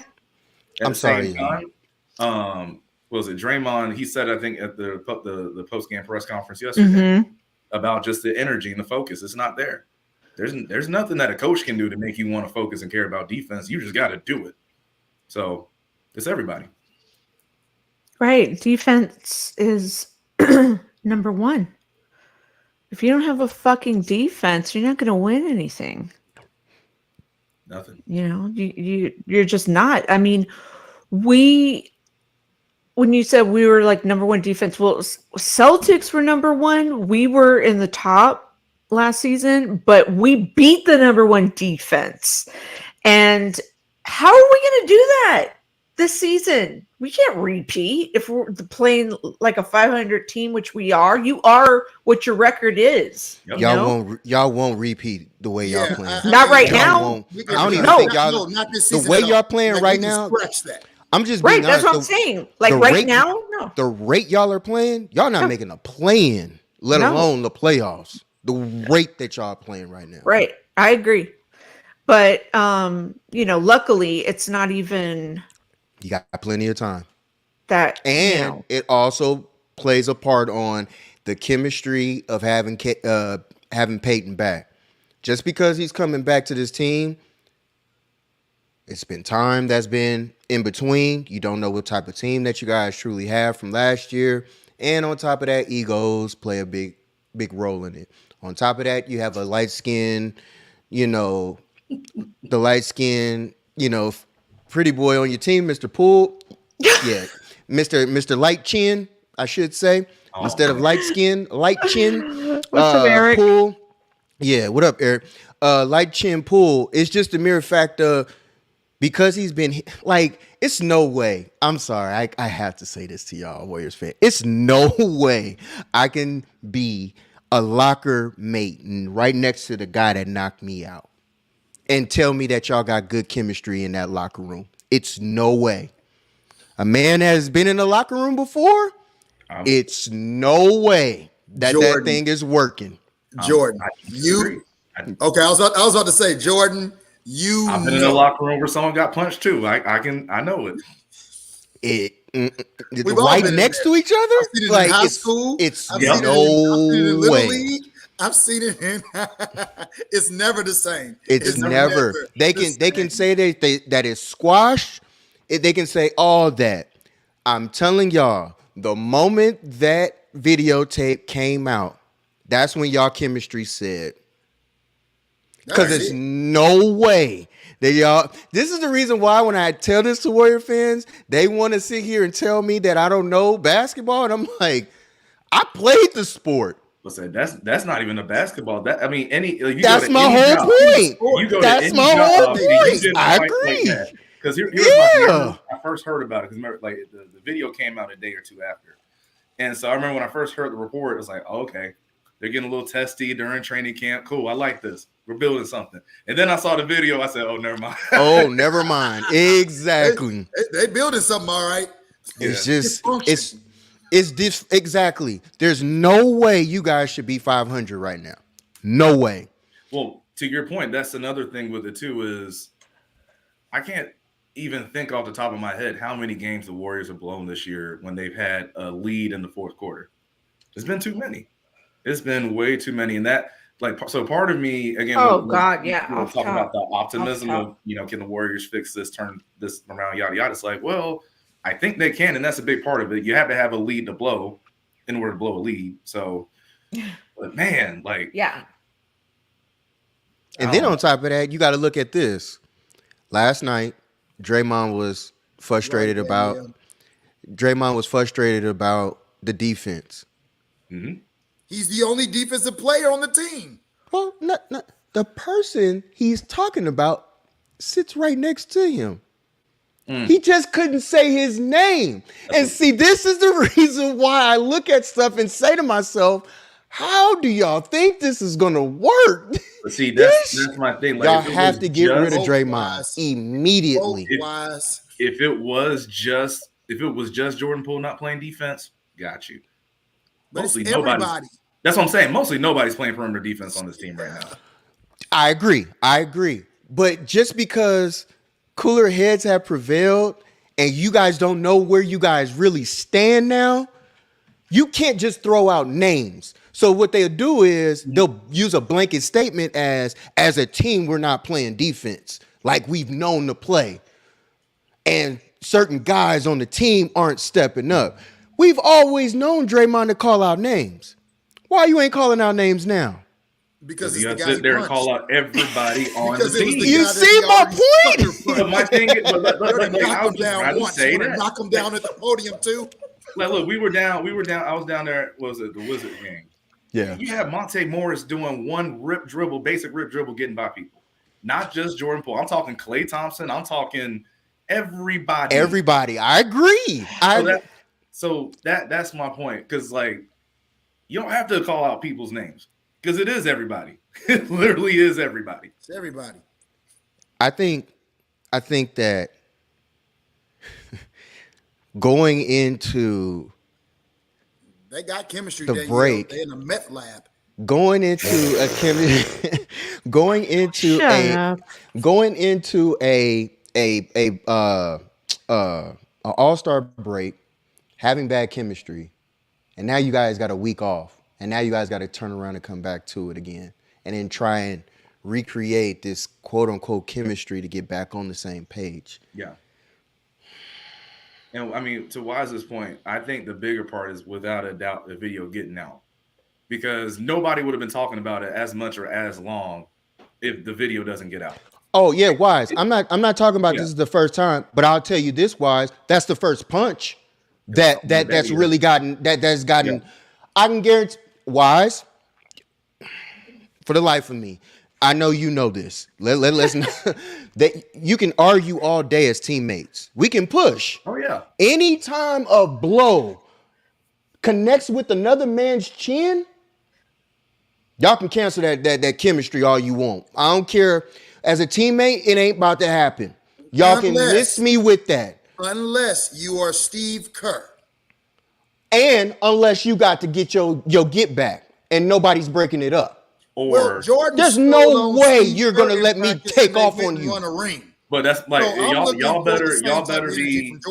Is Draymond Jordan? No, I was just. Oh, okay. Because I was about to say if Draymond is Jordan now. I know. All Whoa. I'm saying is MJ punched Steve Kerr in practice. They won a ring. Draymond punched JP in the chin, and they below 500. I want that same fire. You got on your team. You got Steve Kerr on. If Steve Kerr can't get Jordan Poole mind right, hey, Jordan, I went through this with the best player ever. With the best player ever. I would agree. I sucked it up. But here's the thing, though. I went out there and I performed. You got the best psychiatrist in the room. Hey, right on, Ryan. No Border Sports. Shout out. Right. Shout out to Ryan. What up, homie? Hey, but here's the thing. And we won't know this probably for years and years after this. What caused it? Because I think that plays a big part in this too. Like, you can talk, that's fine, but what were you talking about? Like, because remember before you were saying about it matters. It matters. It does matter. Here's the reason why I say that. Here's the reason why I say that. I was one time I was playing basketball in the off season. I got into a fight with one of my teammates, but it wasn't personal. It was we were started jawing, getting physical about that game because we're competitive dudes. Boom, we got in a fight. After that, it was cool, but it's because it was about the game. It wasn't getting like some people are saying maybe it's about contract stuff that they brought up. No, not gonna be here next year. So like you get personal in that point, right? Like everyone always says, you can't take back something that you say to me when you're mad because there's two people that tell the truth: angry people and drunk people. and kids. That's the third one. Drunk man tells no tales. So if you're angry and you start saying something to me like that, that tells me what you that's really from think. your heart. Yeah, that's from the heart. So that's why I say heart. it does matter what started it, what they were talking about.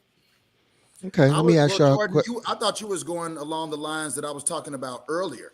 And like I said, I feel like, I know I was making a joke about it, but I do feel like Jordan Poole has taken Draymond's place.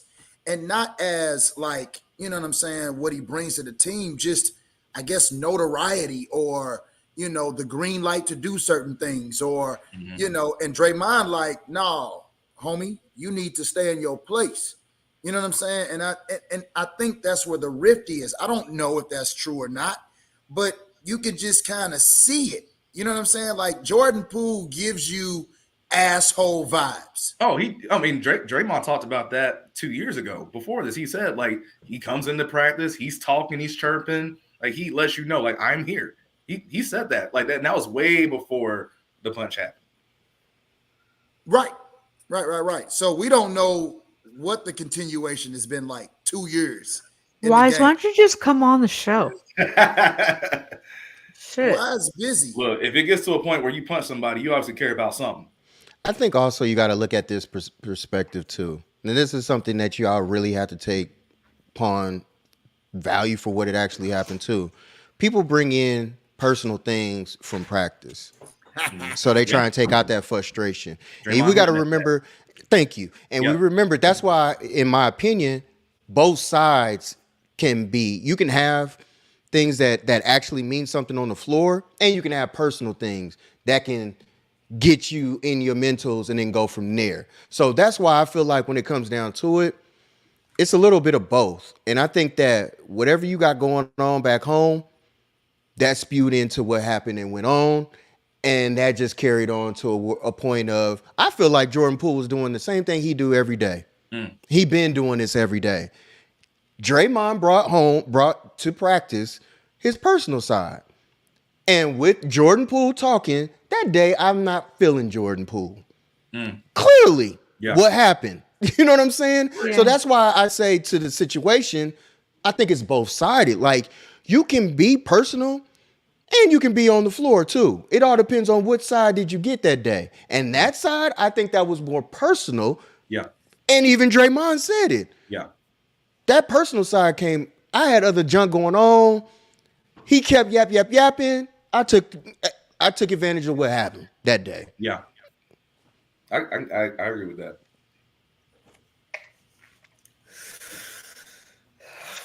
That's all I'm saying with the situation. That's why I just look at it and I go, even with that being a situation, I don't care if he fessed up to it.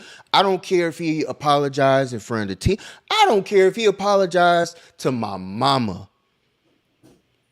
That chemistry ain't there no more. I don't care. Like, you can apologize to my mama all you want. It don't mean nothing to me. No more. All that that's out the window. Once your chick cheat on you, it's a wrap. It don't matter. I don't know no dude that be like, man, I'm a forgiver, man. I don't know nobody. Girls do it all the time. If they do, shout out to them. If they do, like, you a really strong individual.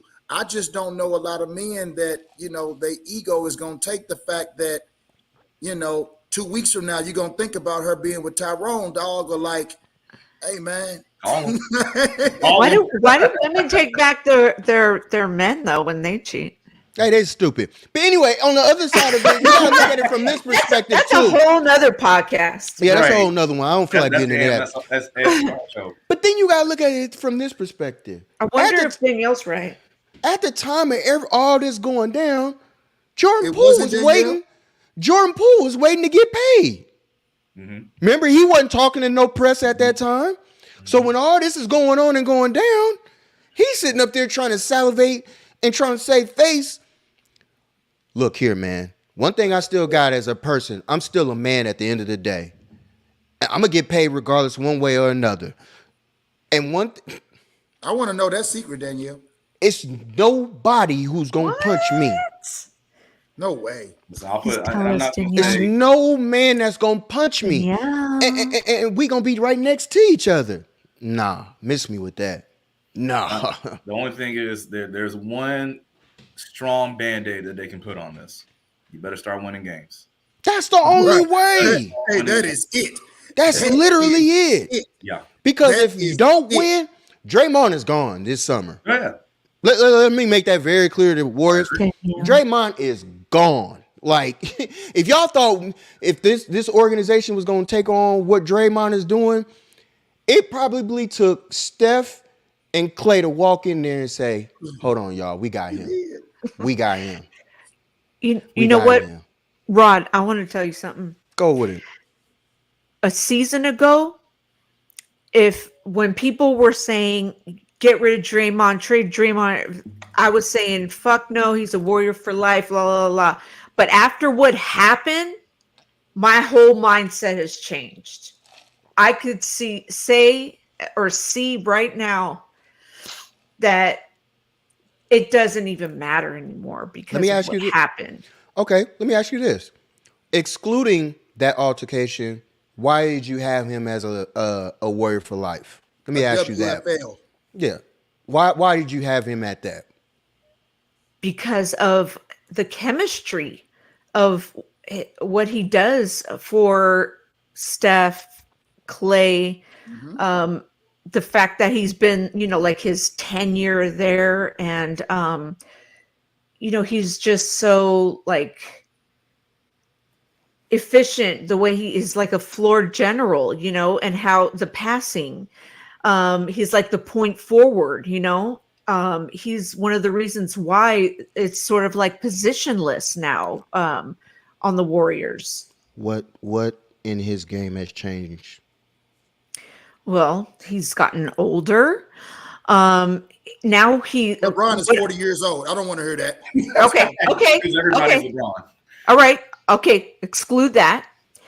I noticed that he just didn't care as much last season, except when they were going into the playoffs. And even in the playoffs, he didn't look as good.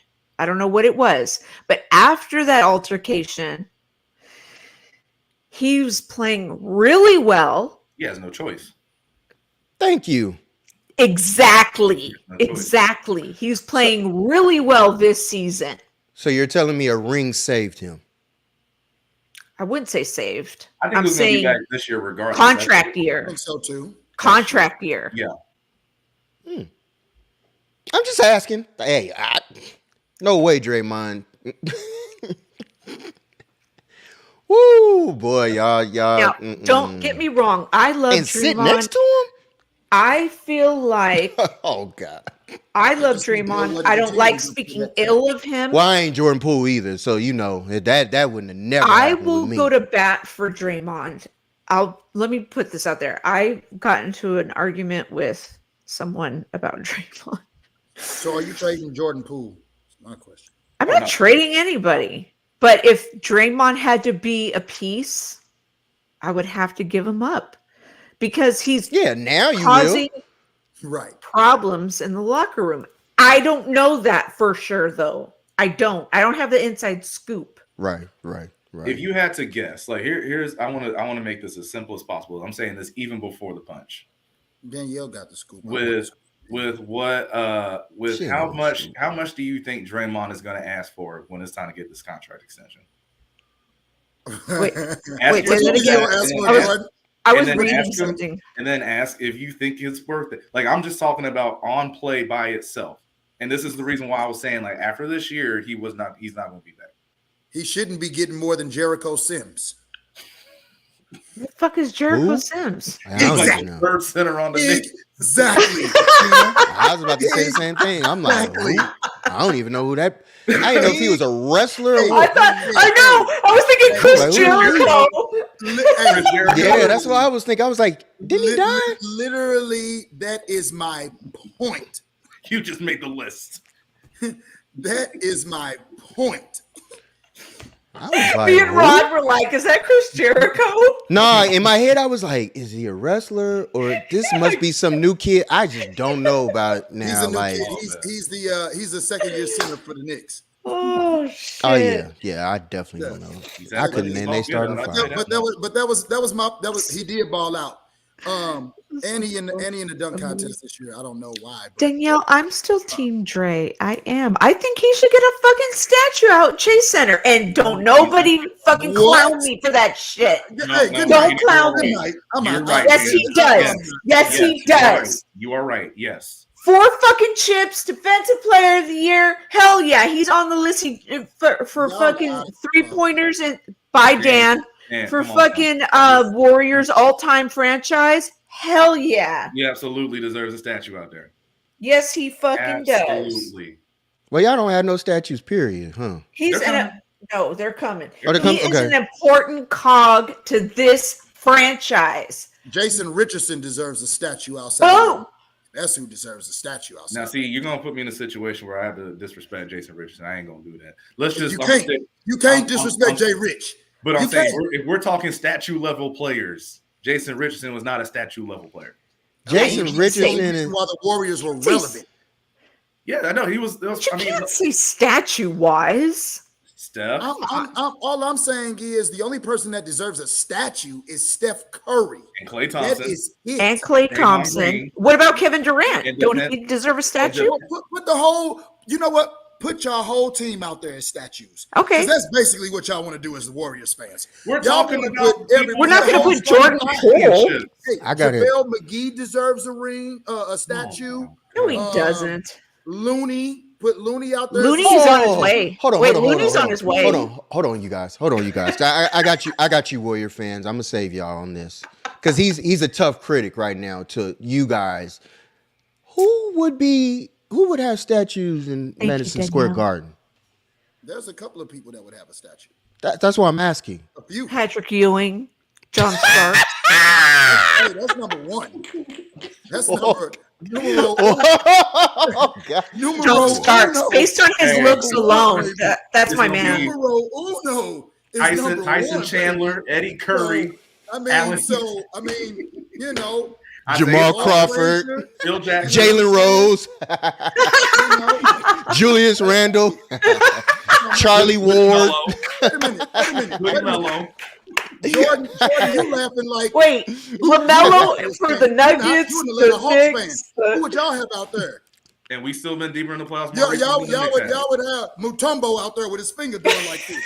If I'm on me, hey, you know what? I've been the one saying for a while. Hey, let's go ahead and put Joe Ice Trey out there. It's chilly outside. We have a Dominique statue. Yeah, his statue gonna be like this. We have a Dominique statue already. What's up, Big Red? What's up, Big Red?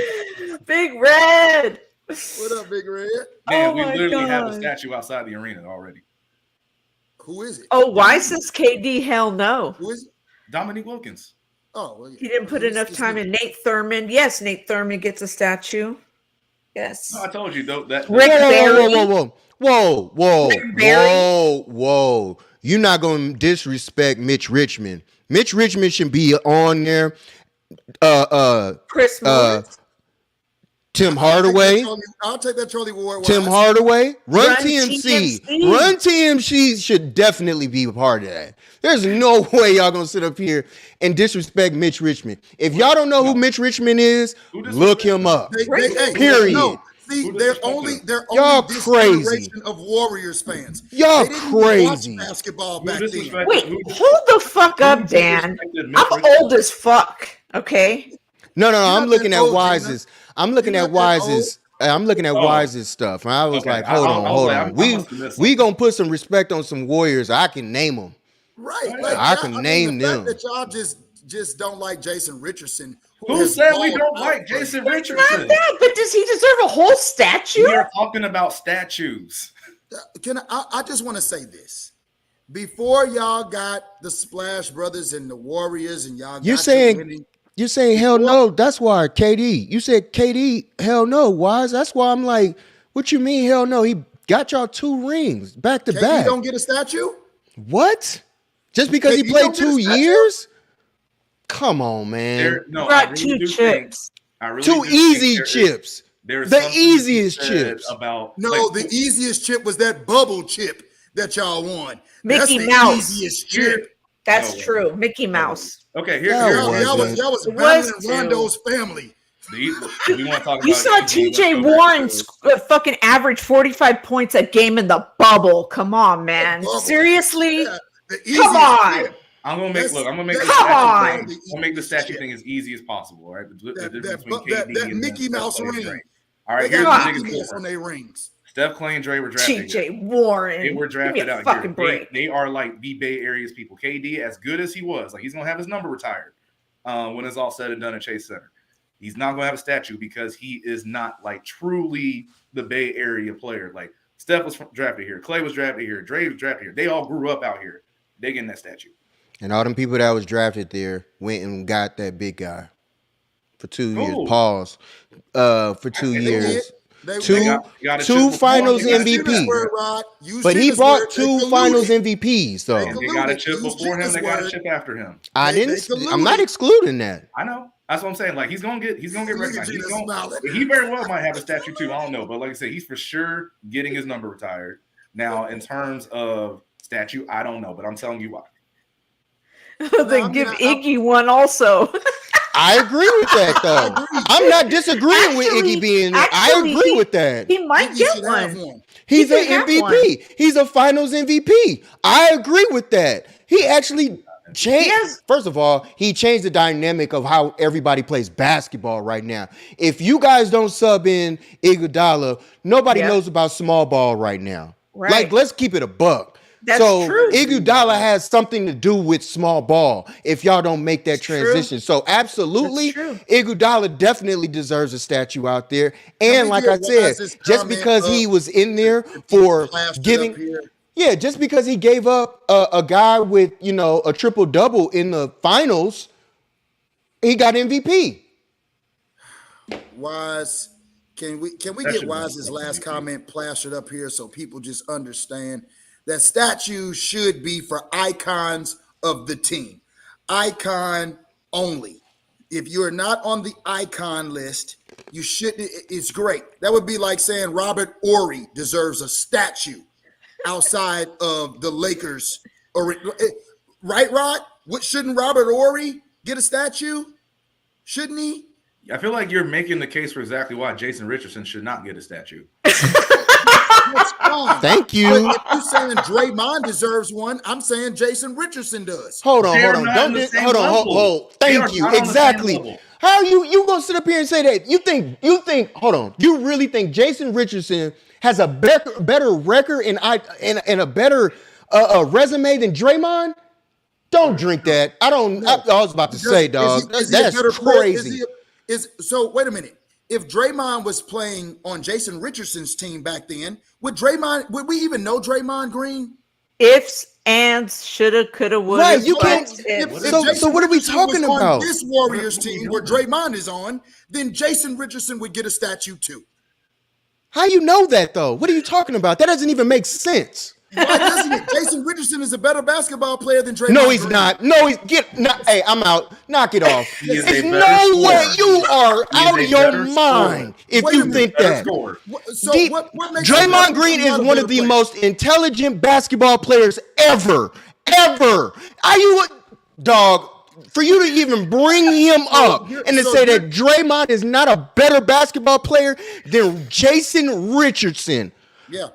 Dog, you are high on the wrongest meth. I don't even know what you on to say something like that. There's no way. Jason Richardson. He's serious Jason Richardson. What makes Draymond Green better than Jason Richardson? Rebounding, defense, guiding a team, IQ. IQ. Exactly. What are we talking? So then Draymond is not better than Dennis Rodman then? Why are you bringing Dennis Rodman? I'm talking about Jason Richardson. All you named was rebounding and defense. So let's talk about Jason Richardson and scoring. Can Draymond score better than Jason Rich? No, that's the only thing he didn't do better than him. He rebounded better than him. He was a better assist guy than him. Because Draymond Jason Richardson was the whole team. In what year? In what year was he the whole team? Bro, in what year? In what year? Name the year. Answer my question. In what year? When Steven Jackson was on their team, what year? When Baron Davis was on their team, what team? Huh?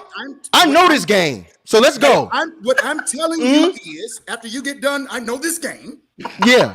You still ain't explained it. I gave you two people. Whenever you get done. I gave you two people. For everyone watching, their cousins. After you get done with I know this game, at the end of the day, Jason Richardson had more responsibility on his Warriors team than Draymond did. Hey, man. Hey, y'all. I'm sorry if we get flagged for this show. I'm sorry if we get flagged for this show, but he's speaking right now. Clearly, we're not responsible for this at all.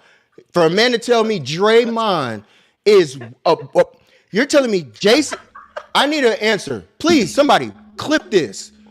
Can anybody tell me in the Warriors organization fan base, Jason Richardson is a better basketball player than Draymond Green? Get him back on her. Warrior fans, just reach out to me and give me a better one. Jason Richardson is better than Draymond Green. I need Warrior fans to speak out on this. Please. Don't you worry. I'm pulling up his stats right now. Stats have nothing to do with the actual intelligence of the game. No. You're talking about intelligence and all that nonsense. I'm about to show you that Jason Richardson was a better basketball player than Draymond Green. How do you quantify I'm waiting. that? How do you quantify that? Thank you. He was a better basketball player. And How? He's a better scorer. What else? What do you mean? What else? I just said he's a better scorer. What else? Thank you. I even answered that question. I even answered that. But so what else does he do better? Like he didn't rebound. What does he do better? Nothing. What does he do better? Don't worry about it. We about to put it up right here. Don't worry about it. Let me pull up. Let me go get Draymond's. Outside of points, like I agreed with. Let me go get his. Don't worry about it. 4 rings. Women lie. Numbers don't. Jason Richardson. Jason Richardson has how many? Don't worry about it. I'm about to show you. Don't worry about it. He won 2 dunk contests, so there was that. Woo-hoo. We gonna learn today, baby. We gonna learn basketball. Today. We gonna learn today. I agree with you, Wise, but it really doesn't make no sense with this.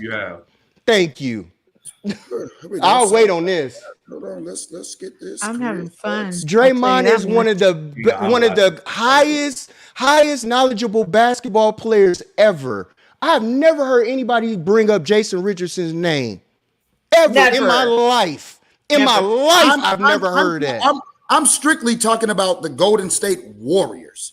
I'm not talking about all-time numbers. I'm talking specifically Golden State Warrior players. Name the year. I'm not talking about across the league. I'm not talking about none of that. Name the year. Draymond got 4 rings. Name the year. Name the year. When the Warriors was trash. And name the years. Draymond wouldn't have got those 4 rings without Steph or Clay. And Steph or Clay getting any of those 4 rings without Draymond? Let's not make it seem like thank you. I agree with that, Jordan. There's context to that. There's context to that. There's context because it's a basketball. Y'all better stop this nonsense. So are Steph and Clay getting their own rebounds? Who's passing the ball to him? To them. Who's setting those screens? Who's setting the screen? Exactly. Who's the defensive player of the year? I remember the year that Jason Richardson was defensive player of the year. That was February of the year of February. I remember when Jason Richardson. So it's never. He was never one. He was never one. Ever a defensive player of the year. I was just trying to figure out your calendar. It made no sense. Ever. In 6 years for Golden State, he put a 18, 5, and 3. 5-3 with again 4 playoff appearances, no championships, no accolades outside of that. But we're talking about putting this on an all-star in Draymond Green, an all-star, giving them a statue. Are we talking, dog? But we're not giving him a statue. Boy, I'm waiting for this, Dan. I got all night for this. Please, somebody clip this. Waiting on, because the points. Please clip this. And the rebounds are not as different. So what are we talking about? What are we talking about? I could tell you the averages on points and rebounds. So Jason Richardson averaged 4 less rebounds than Draymond Green. He averaged damn near 15 more points, 20 more points than Draymond Green. So what are we talking about? So you want to tell me he plays defense and he rebounds? So what? So what? That don't make him a better player. He's on a better team. And if you would put Draymond Green on that Warriors team that Jason Richardson was on, we wouldn't even know who Draymond Green was. Let's try to do it. We only know who Draymond Green is now because he plays with the best shooter we've ever seen, and he plays with damn near the second best shooter we've ever seen. So, yeah, it's easy for Draymond Green to just get back on D, Draymond. It's easy for Draymond. Go down there and get a rebound, Draymond, because we damn sure don't need you to shoot the ball. We damn sure don't need you to do anything else. Oh, you can have it. You can have it. So Jason, there's nobody gonna convince me of that. There's nobody that's gonna convince me. Draymond just passed Jason Richardson on the 3-point all-time list. There's nobody gonna convince me of that. Draymond Green on any other team. Draymond Green on Minnesota is trash. Right? Trash. Draymond Green on Orlando Magic is trash. Draymond Green in Houston is trash. In Game 7. Draymond also Green might have been a OKC, Finals MVP if the Warriors would have won that series. But can we mute him? I can't wait till Draymond Green gets traded next year so y'all can see how trash he is without Steph and Clay. I cannot wait. Who's a few minutes away from probably being a Finals MVP? All the fame talk, all that shit gonna be out the window because we're gonna find out how good Draymond is without shooters. We're gonna find out. Oh, yes. All that, just pass the ball, Dre, because we don't need you to shoot. Team's gonna leave his no shooting ass wide open. They do it now. His ass wide open. He ain't gonna have no. They do it now. We just talked about that. Don't you worry about it. We're gonna put Draymond Green on the Atlanta Hawks, and he's gonna be you guys clip in the Atlanta Hawks. One question that I asked and just send it out to Warrior fans, please, and just tag both of us so we can see the tally. Because I just want to know from Warriors fans if I could be. I'm not even a Warriors fan, and I'm arguing this. That's what makes this crazy. And I know what Warriors fans are gonna be like. What? Yeah. What is this business? Let them do this. I'm gonna make it simple. Please. We're talking about statue players. All right, here we go. Is Steph gonna be a Hall of Famer? Yes, statue. Clay gonna be a Hall of Famer? Yes, statue. Draymond gonna be a Hall of Famer? Yes, statue. Is Jason Richardson gonna be a Hall of Famer? No. All right, cool. There you go. Next question. I never heard his name even being discussed in All-Stars. The only player that deserves a statue, I will say it again, is Steph Curry. So you can say Draymond, you can say Clay, you can say the whole damn starting 5. I don't care. None of those guys would be where they are if not for Steph Curry. They all play off of each other. I don't know why y'all act like Draymond. I followed them with Steph Curry before Steve Kerr got there. This was not the same looking offense and same team than after Steve Kerr. He's got a part in it too. Draymond's a big reason why Steph gets open. He conducts the offense. MVP, this motherfucker, Hall of Fame. I can't wait till this motherfucker get traded. Boy, he can get traded all he wants. It doesn't take away of anything that he has done with the Warriors. It won't take anything. You're absolutely right because he'll never win again. He'll never win again. He'll never win again after he leaves the Warriors. He's got to win anyway. What does the Warriors care? The Warriors will win again without Draymond. We'll see. Oh no, we will. We'll have to next see. Year. Because I haven't seen the Warriors win without Draymond this year. Y'all won't win the title this year. I haven't seen them win without Draymond before. When you get rid of Draymond, they've only won with Draymond. Rod, have you seen it? 1974. Huh? Have you seen the Warriors win a championship recently without Draymond? No, I don't know I don't know the year that I haven't seen them win a ring without Steph.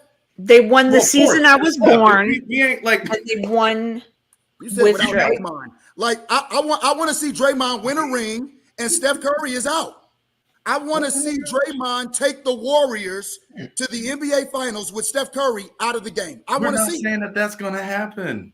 We know it's not going to happen. Just like I haven't seen him do this. I haven't seen him do it without Steph. I haven't seen him do it without Clay. I haven't seen him do it without Draymond. And we showed damn sure we have seen him do it without KD. Okay, cool. But guess what? They had those three other dudes. They had Steph, they had Clay, and they had Draymond. And they had them when they were young as well. See, there you go. That's where you're partially wrong. Because even for one of those championships, they did not have Jordan Poole. They won without Jordan Poole before, and without KD. I'm talking about last year. Last year, okay, cool. And guess who was a big part of them winning last year too? Draymond Green. Draymond Green. Hey, I can't wait till they win without Draymond Green so we can shut that shit down. And I can't wait when Draymond don't even sniff the NBA Finals again. Rewrite history, though, Rob. What did Draymond do to you, Dan? Rewrite history. Are you okay? Yeah. What don't you like about Draymond? Let's keep it above. What did Draymond do? Because there's no way. I did, Dan. He I dare. Hold on. Hold on, Dan.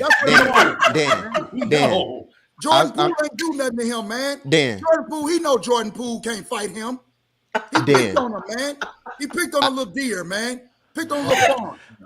I dare you to ask your friends. Text your friends that talk sports. Tag your friends that talk sports. He got a girlfriend. He got to go. See how you trying to talk over me, y'all. See how you trying to do this. See how you Poole trying ain't to got do no this. girlfriend. No. I hate you, Jordan. I was supposed to get that bobblehead on Monday, and I showed up too late. You to see, like, look at all the players that are on it. All right, you get 4 of them is because these dudes were here. All right. All of them. You missing the one with Jason Richardson. The whole organization is. And Mitch Richmond. And Mitch Richmond will always get more respect than Jason Richardson. Look, don't. That's come on. Oh, Mitch, how many rings does Mitch Richmond have? He has one. With who? The Lakers. You want to argue? I'm talking about the Warriors. Oh, God.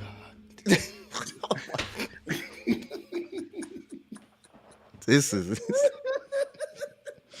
no. We're not going to argue with him. That's why I said he was high, and I don't know what he was on. I don't know what I don't even know. Never ethylene glycol. Having an argument about Draymond versus Jason Richardson, man. Ever in my life, I've never had to argue that ever in my life. That's why I was like, wait a minute. I know I'm not arguing this. And it was the 2 non-Warrior fans going at it. Yeah, a Knicks fan and a Lakers fan talking about Jason Richardson and Draymond Green. And Draymond Green. I'm like, I'm really arguing this. What I literally just gave an example of was literally the arguments Rod and I have all the time about nothingness. Like, we will argue down nothing. See, this is what Facts. you do. This is what, because whenever Trey Lance pops up, you do the same exact thing. This is what you do. Oh my gosh. My God. I'm on here to cause slander and disrespect to Warriors, and I'm taking up for him. I'm like, wait a minute, what am I doing? You're like, Draymond deserves a statue. I said, what? I'm like, I know I'm not hearing this the same way. Like, ain't no way, boy. Ain't no way, boy. Boy, ain't no way, boy. I was really hoping that just anywhere randomly in that moment, Wiles was gonna say, you know what? All right, this is enough. I'm getting in here. Man. No, Wise is like, I'm not taking the bait. Wise is, he already knows. He knows what I want to do. He knows what I want to accomplish. So he's like, nah, I'm not even. I'll tell you why I took the bait. Because I'm looking at the Lakers over here winning, and this is honestly probably my second game out of the year I've actually watched, because Russell Westbrook. Oh no. Oh no. I'm making this very clear, and Dan knows this. I didn't watch the Lakers I did not watch the Lakers last year. As long as Russell Westbrook was on the team, I was not going to put myself under his tutelage of fuckery. I was not going to put myself through that. So I already knew when he came to the team, I'm not supporting the Lakers. They not about to get my watch at all. So now that I'm actually getting to see them without, let's ride. I'm ready. Andrew Beatrice getting a statue too. and David Lee. Can't forget David Lee. Hey, shout out Matt David Barnes, Lee, Matt Mizzou, Barnes, and Real Right. Shout out to Matt Barnes, man. He's a good-looking man. Nah, fuck Matt Barnes, and I'm gonna tell you why. Fuck Matt Barnes. I 'Cause know. Ain't no way in hell you gonna spit on me and get away with some shit. Yeah, I man. beat his fucking. Yeah, man. I beat your He ass. did do I that, mean didn't that. he? But He that's did that. The person he That's spit on was nasty. weak as hell. That's the only reason why he did it to him. Shit, That's the Why only did he reason do why that? he tried him. My guy Darrell Wright's got to get a statue too. Oh, I love Darrell Wright and Festus, Fezzi. And Anthony Morrow. Anthony Morrow's gonna get one. Shout out my guy. I Okay. love Okay. Fezzi. Shout out to Fezzi who took a picture with me when I told him that, hey, do you remember me? And he was like, I don't take pictures. And I was like, and then some girl goes, yeah, you do. Come on, girl, shoot your shot. And I was like, I'm not trying to shoot my shot. I'm just trying to take a pic. She's like, come on, girl. And I was like, oh. Remember Jordan? I remember. I was there. Wait, he said he doesn't take pics, Yeah. but I then made took him. a pic with you. Yeah. All right. Because I said I was Bonte's friend, There you go. which is true. So that's the only way that you guys can get it. Oh, I get it. He was. I know. So if you It was just a worked. regular, if you were a regular fan, then you don't get a pick. But you know somebody, then you get a pick. I guess. Hey, I had Hey, to drop shout out to names. you. Shout out to Fester. Festive, whatever, festivity, Festivity. whatever your name is. Festivities. That's exactly why you don't worship players, people, entertainers, actors, actresses. That's exactly why you don't put these folks on a pedestal. They just like us. That's They true. are exactly like us. They're just on a bigger platform, a bigger paycheck, bigger everything, but they just like us. You don't put people on a pedestal, man. A motherfucker tell me I don't take pics. They're like, I don't want to pick with your funky ass anyway. Like I would have went clean off. Like, hey, Rob will tell you, I don't care nothing about disrespecting celebrities, bro.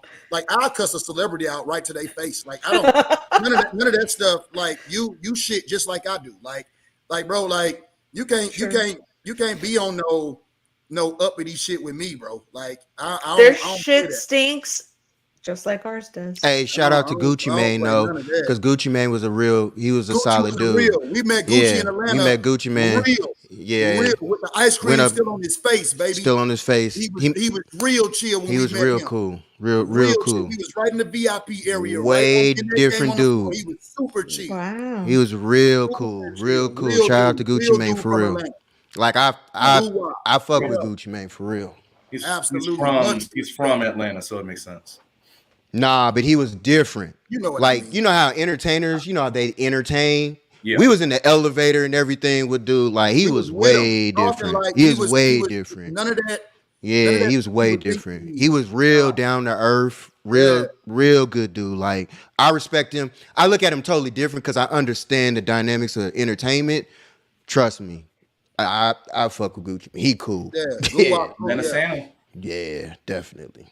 But it's been a couple of them out there I've seen out here. You right. Mm-hmm. You right. Ryan Cameron. Oh, God, don't. Hey, please. Shout out to the Noops, Ryan Cameron. I'm gonna just say that. I had to put the plug in. Okay. I'll tell you what, though, I miss him at Hawks games. I bet. There he is. You done got Wise in here. You done got Wise. Look, in the dark. Wise in the dark coming in, about to cause ruckus. RKO out of nowhere. Hey, Gucci Mane is the realest out there, for real. Hey, for real. Gucci For real. real. Yeah, for real. That's still wild to be that he and Robert Kraft are like boys. That's just such random. Right? No, Hey, no, but I that can tells see you it. though, Jordan. No, I was about to say it. That should tell you, Jordan, exactly Jordan. what Fair enough. type of dude. Because Yeah. when everybody thinks he's one of them, like real, just slime country. Right? No, he's not. sir. not. He's mentally, yeah, I could see why. I could. He Absolutely. playing the game. Trust me. Like I Absolutely. respect him in a different light. You outside in the dark. What's up, Wise? What's What up up, with a Wise? pimp? No. I just had to come on real quick because what we not gonna do is disrespect my guy Jason Richardson. Oh my god. Oh, what the hell? No. Yes, sir. You're not about to condone this, Jordan. Yes, I mean, sir. Wise. Yeah, We're not about to condone this. No. Listen, people Oh, forget. okay. There's I was about to find out.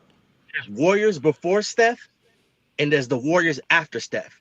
Oh yeah. People don't put that together. There are a lot of fans who aren't really fans who were there when it was Jay Rich and Antoine Jameson and the Monte Ellises and the Beatrices and all that shit. Like, people forget. It was important for a reason.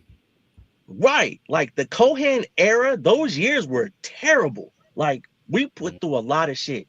And if there was never like a Steph era where we had these championships, I mean, Jay Rich winning dunk contest Jay Rich would be the was guy. a thing. It was a thing. Like, oh, Jay Rich won the. Now it ain't no statue shit. Like, no. Thank you. That's all we saying. All we saying. We know that, Jordan. Yeah. Duh. No, you don't know that. Before Steph, the claim to fame for Warriors, you saw that number 23 jersey everywhere, bro. It was the We Believe team. It was the thing. Dallas Mavericks that year. That was a claim to fame for a while. I don't disagree. It was a thing, right? We had to bring Nelly back, all that shit. Yeah. Jay Rich had his time, but it wasn't. People, like I said in the chat, in 15 years, people will remember Draymond Green as a Warrior. People are not gonna remember Jay Rich as a Warrior unless you're a true Warriors fan. You're not gonna remember that shit. Thank you. I remember the dunk. I'm gonna remember that, but Gina might remember that. But the new Warrior, I'm doing air quotes. You probably can't see the new Warriors fan. They're not gonna know about Jay Rich. Yes. No. I'll say this to Rod's point: a Jay Rich, Mitch Richmond comp would probably be more comparable than a Draymond versus Jay Rich. Like, I get it, you know. My man Dan be going for entertainment value, so I get it. But I was like, and we gonna keep you entertained. Yeah, and we gonna keep y'all entertained. I know what gets under his skin. Yeah, this is my sport. When they brought this up, right? This. When he first brought up Jason Richardson, what was the first thing I said? You are not gonna put me in a situation where I disrespect Jason Richardson. I'm not Jordan said it. He did say it. He said it. I said that's right kind away. of where Gio was trying to go with. I was like, okay, look, no, we're not gonna disrespect Jay Rich like that. And he tried to use it as he was defending Jay Rich, and I felt like he was slick dissing him. Like, but No. I really was defending Jay Rich. No, he was really defending him. No, I really was defending Jay Rich. And that's why I was like, you're really defending somebody who they're not even on the same plateau. Yeah, even in Warrior life, like they're not even on the same stratosphere. Even in Warrior, even old Warrior fans could say that. That's not even the same stratosphere. They're just not. I mean, I know they're not. I meant. So why you argue with me? Just because I like Thank you. See what I mean, y'all? And I bit it. Because it caught me off guard watching the game. And that's why I fell for it. I'm not gonna lie to y'all. I did. I always sprinkle the bait right when he's distracted. I was legit. I was in the game and I turned around. I heard he's better than. I was like, yeah. Wait, what? I was like, hold on. Who? I was like, I know I'm not hearing this. And he said it again. I was like, I did hear this out of his mouth. We're not just gonna let this keep going. No. So what I meant was, I know that Jay Rich and Draymond are not comparable players. I know that. What I was trying to say is, in this era of basketball, Steph Curry is the Warriors. In that old era of Warrior basketball, Jay Rich was the man. Even though he didn't win, even though, the Warriors wasn't that good, like in the Bay, Jay Rich was that guy. So it was Monte Ellis. It was Monte Ellis at that time. It was Steven Jackson. And Antoine. Yeah, like I was there. I was there. I understand. That's what I'm telling you that. Like, my guy, Rod, we're never gonna give Steven Jackson that kind of love. Steven Jackson wasn't. He was there. He wasn't that guy. I'm never gonna say Steven Jackson was that guy. Like, he wasn't that guy. Say, wasn't Barry Bonds still playing baseball at that point too?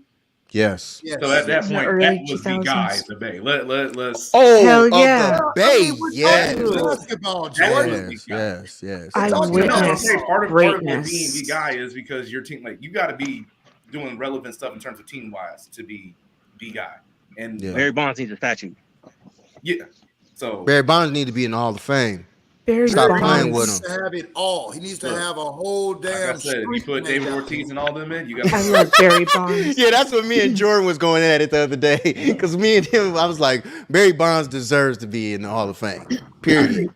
That man is If you're the gonna put some man of of the man. steroid guys And in, so you does gotta Pete put him Rose. in. All of them. Yeah, you got to put all. Rafi I Palmeiro, all It's of either them. all of them or none of them. Yeah, I all saw of them. Barry Bonds Roger play in the Clemens. World Series, and I cried. Yeah, bloody, But they lost. bloody sock. Clemens. Schilling. Yeah, or Early- Kurt Y'all got Schilling. me out here Yeah. raw dogging it. Kurt Damn Schilling. shame. What they have to Huh? lose?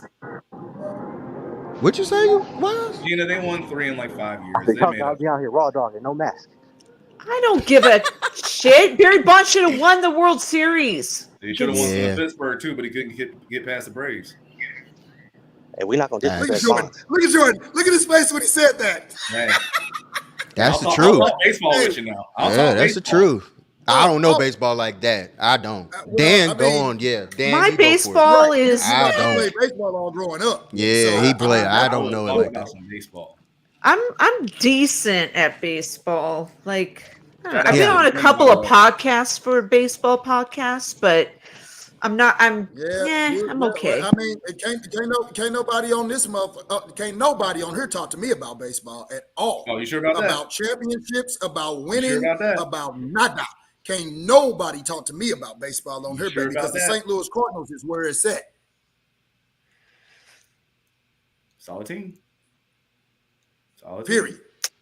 Well, I love my Period. Giants. There's only one I don't team argue that has baseball. more rings- I there's know only I don't one know it. team- Yeah, I mean, I don't There's only one team argue. in baseball that has more rings than us, and that's the New I do York not know Yankees. my sport. I do I not know don't- my baseball. I If I don't- don't know a yeah. sport, I don't talk it. I don't debate. I know baseball. I'll talk. I don't debate. I just like to bullshit about it. You know. Right there Yeah. with I you, mean, Jordan. I've only- I could talk baseball all day. All I did, I mean, boy, I'm telling you, when March come around, just get that itch to pick up my glove. Yes, man. I mean, I love Just going to in case it's games, like Giants Just in case it's games and report in stuff. February, baby. Yeah. Shit. Yes, man. I've been to Baby. like one Giants parade, World Series parade in 2010. I got on TV. I was so moted though. I was like going like this. And my friend caught it on TV, and then my gay friend goes, "You look like a lesbian." And I was like, "Oh, whatever. I don't care." It was hilarious. You was just Gina G back then. I was like, San Francisco Raiders, yeah. It was embarrassing, but I didn't care. I was just like, I'm at the fucking parade. I had front row. I was just like, I saw all the cable cars and every single Giants player and Willie Mays and like everybody, dude. It was hype. That's That's dope. dope. Yep, it was the best That's parade dope. ever. So Shout out to Willie Mays. Willie shout Mays out. came to Willie Mays. I met Shout Willie out. Mays at Bushrod Park. That's the reason why I have his jersey. But I actually met him, talked with him for about an hour. Wow. Down to earth. Damn. Yeah, down to earth. Gave a lot of dope stories. I truly respect Willie Mays. Could have had Yeah. a lot more. Truly They respect didn't him. play Candlestick and it's all open. Truly respect Willie Mays.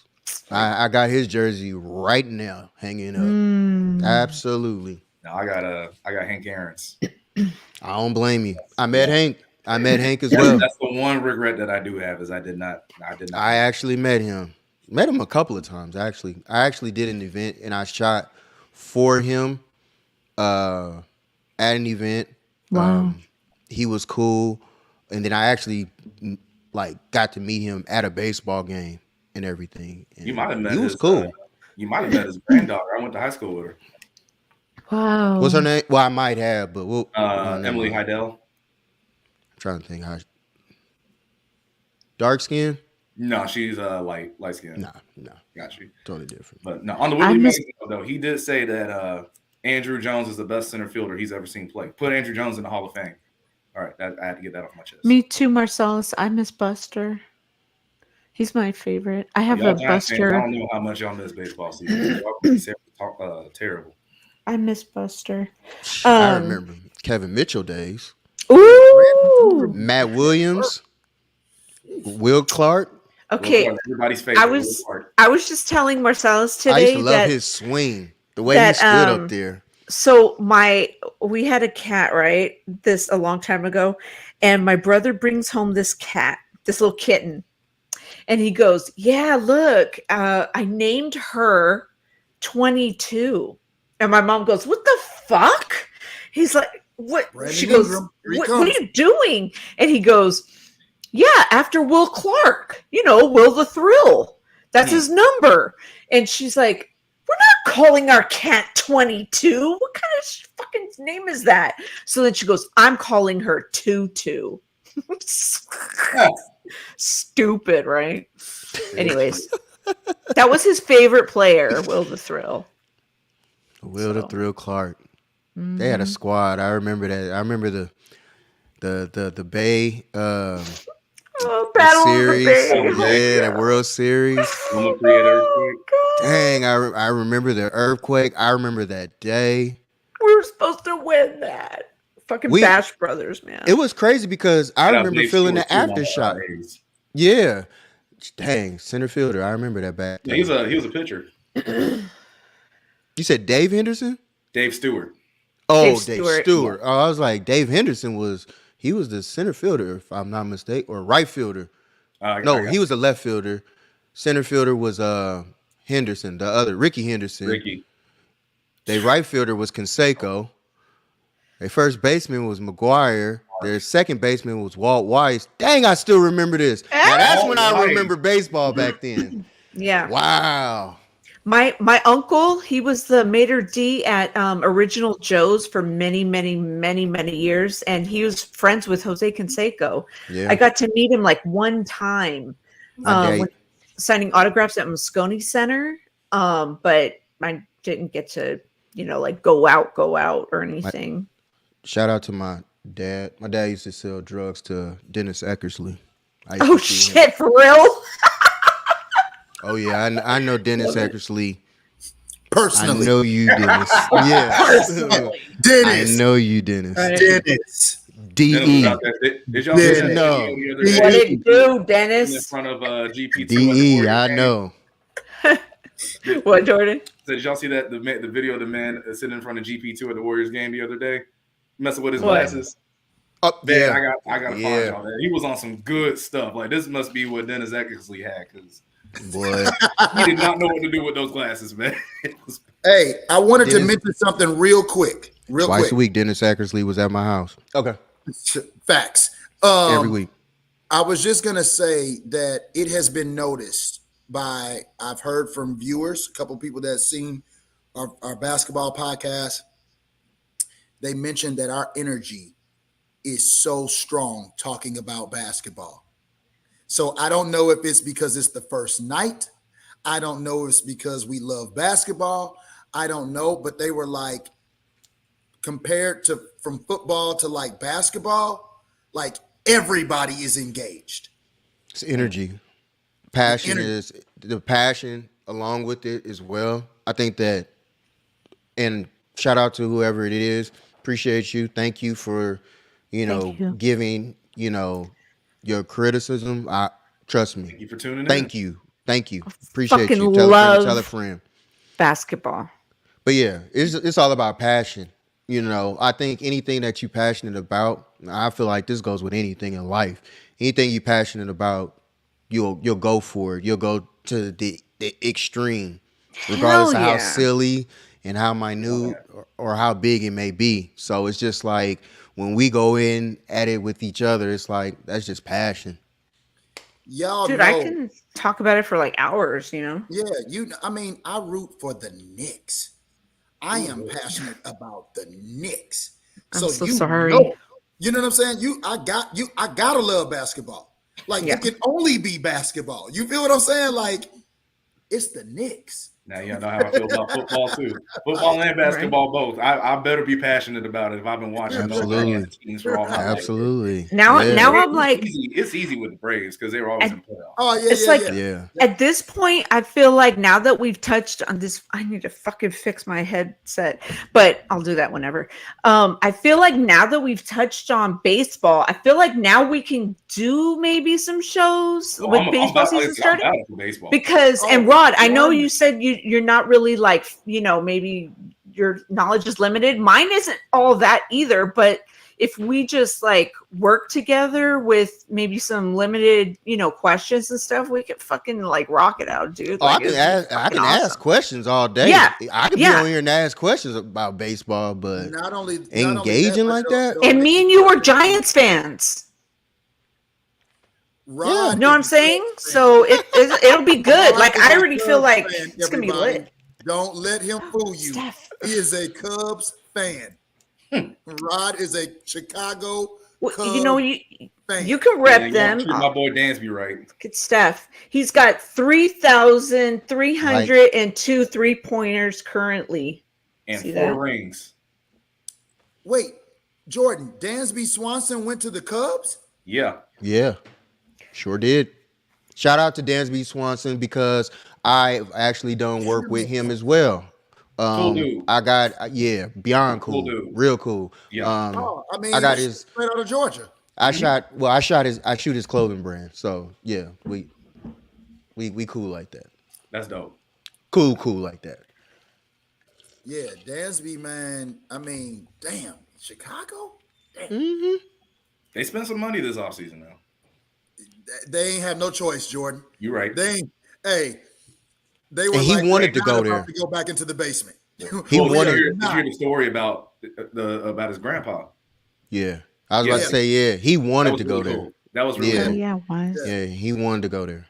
Go Giants, Wise, and Wise talk baseball too. Shit, we can have MLB shows too. Let's go Cardinals, baby. Let's go Redbirds. Yeah. 95 World Series. Yeah. I mean, I can name the many. We got 11 rings in St. Louis, so I mean, you can pick your 80s, 90s, 2000s. We in every decade. What you want to talk about? Listen, that's one thing. That's one thing. You can talk shit about me in football. You can damn sure talk shit about me in basketball. Baseball, we can talk rings, baby. Oh, we can talk rings. Yeah, we could talk rings. We can talk rings in baseball. And all I know is everybody loves us. Everybody, we got fans all over the world. But we don't? Cardinals got fans all over the world. We don't? Not like Cardinals. Y'all do. I'm saying y'all have fans all over the world. I'm saying y'all have fans all over the world. I'm saying y'all do. All I'm saying is not like Cardinals. There were two teams that were every single day. It didn't matter who they were playing, when they were playing. You turn on the TV, you could see them. It was the Braves on TBS and the Cubs on WGN.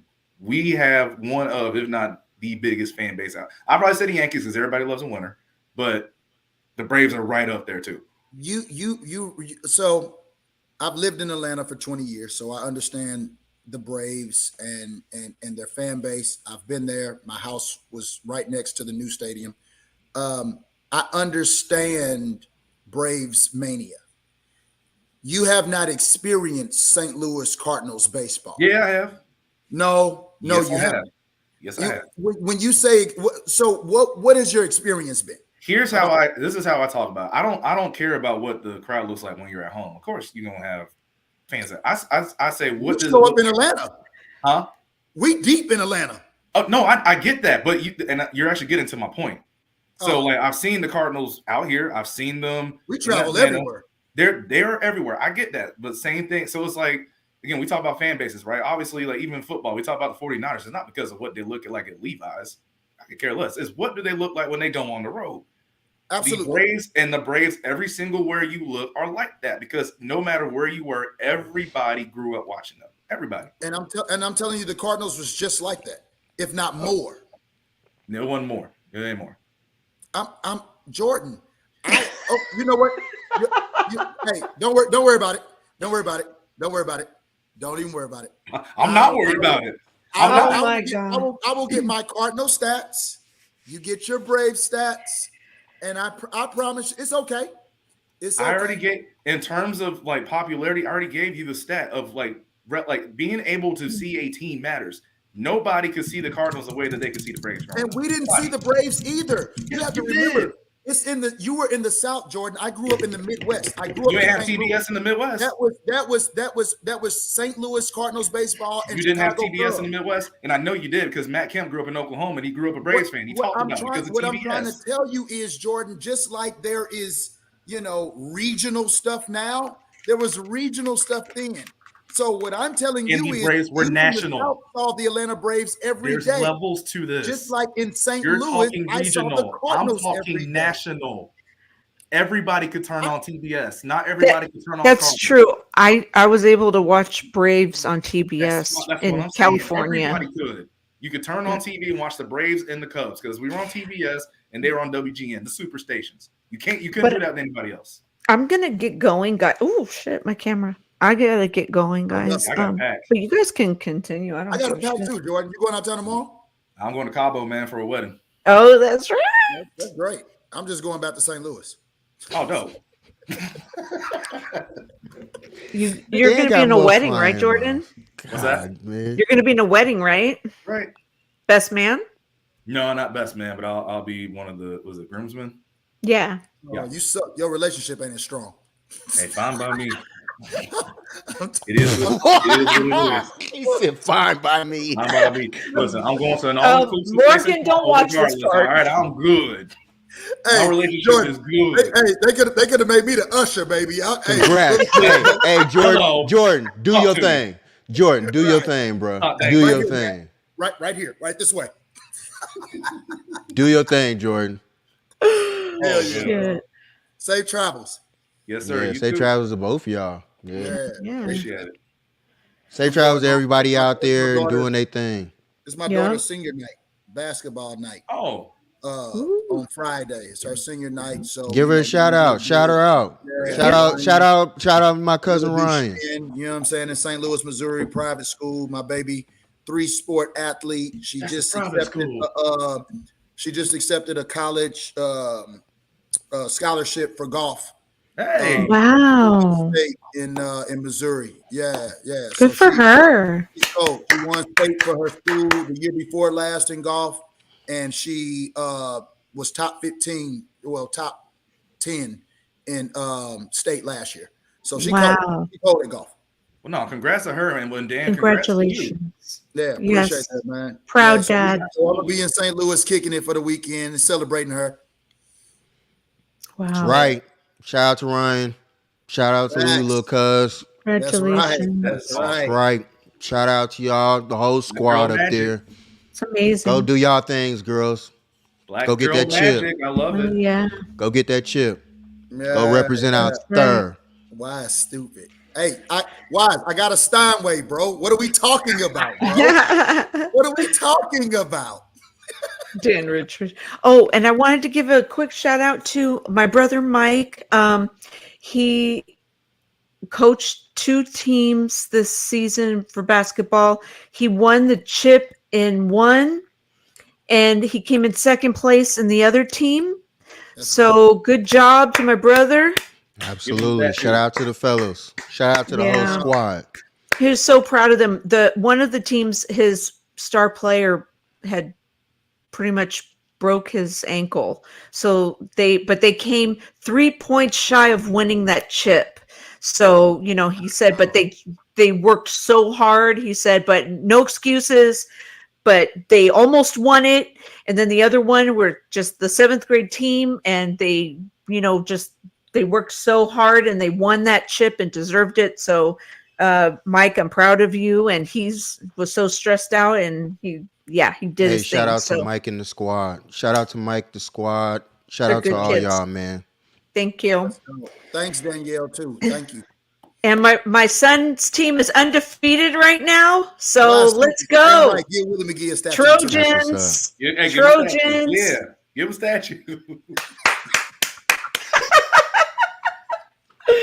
about 25 Cardinals that deserve a statue. I ain't even gonna flex. Oh shit! I was saying we're gonna talk about statues in baseball. I could go on for that too. Exactly. I mean, I would be right there with you. Yeah, we're gonna need a baseball show because we about to keep going and we got to pack. I'm gonna get Morgan's gonna be mad at me if I don't hurry myself up. So. I know, right? All right, Thanks, y'all. you guys, for joining us. Yeah, and, we appreciate y'all. I'm Gina Definitely. repping the Bay. Rock Cali. We Jordan always Watkins. appreciate you. Dan the man, baby. You can follow me at Dan Marty Moore. I'm on Twitter now. Dan Marty Moore 33. I'm on Twitter now. I'm a Twitter head. You need to tweet though. You don't even tweet. He I just be don't know looking at how, stuff. bud. I don't know how. Every just time I send out a type. tweet, I feel like I'm sending it to just y'all. You just type. Type. You just type your feelings out. That is the most And old press head shit send. I've ever heard. I know, right? I do. Every time I send a tweet, I feel Just like I'm hang just out sending with it to Rod, y'all. and he'll show you. Hey, you know what's funny though? It's crazy that I'm feeling like an old head. And I'm gonna tell you why. I got an iPhone. I think it's an X. I'm not even gonna lie to y'all, and it's up to date. Everything. I don't even have a mindset of even trying to update or upgrade my phone like no time soon, unless my phone just crashes and I just need a new phone. Like I'm actually straight with my phone. Like that lets me know I'm getting old. Like I'm good with this mug. The right iPhone now. 10. My son had that That's phone, crazy. and then he gave it to my ex-husband, and he's like, "I love this phone. I'm fine with it." And I'm like, I'm fine with mine. Like, you know, people be like, "Oh, I need it for the camera." I'm like, I'm a photographer. This ain't nothing to me. Like, I don't care about no camera in this. I knew that was D'Angelo Russell. I knew when I saw him balled up on the floor that had to be D'Angelo Russell. Is he hurt? He's not No. hurt. He just went down off a soft pick and he just collapsed. It wasn't even that hard. Look at this. He just knocked down both Oh free my throws. gosh. Thank you to everyone in the chat for Yeah, appreciate joining us y'all. tonight. We had Appreciate a great everybody. fucking show. Dope show, everybody. I got Manu. We'll be back. We're probably gonna do a show on Friday, right? I would Probably. I don't know. Probably do one. I Where's know Magic I won't Johnson? be available. That's my daughter's senior night, and I know Oh, I'm gonna be okay. at the basketball game. I'm gonna be focused. Yeah. I'm gonna be in full dad mode. And the words of Magic Johnson. Handle it. I'm gonna be there. Well, let's see. Maybe Rod will do something, or if not, we'll just I won't be there. figure No, something out. Joy's If stupid. I'm joking. I'm joking. well, fuck it. We'll I see. don't care. It don't matter. It's whatever for me. I'll be doing wedding stuff. That's right. Never mind.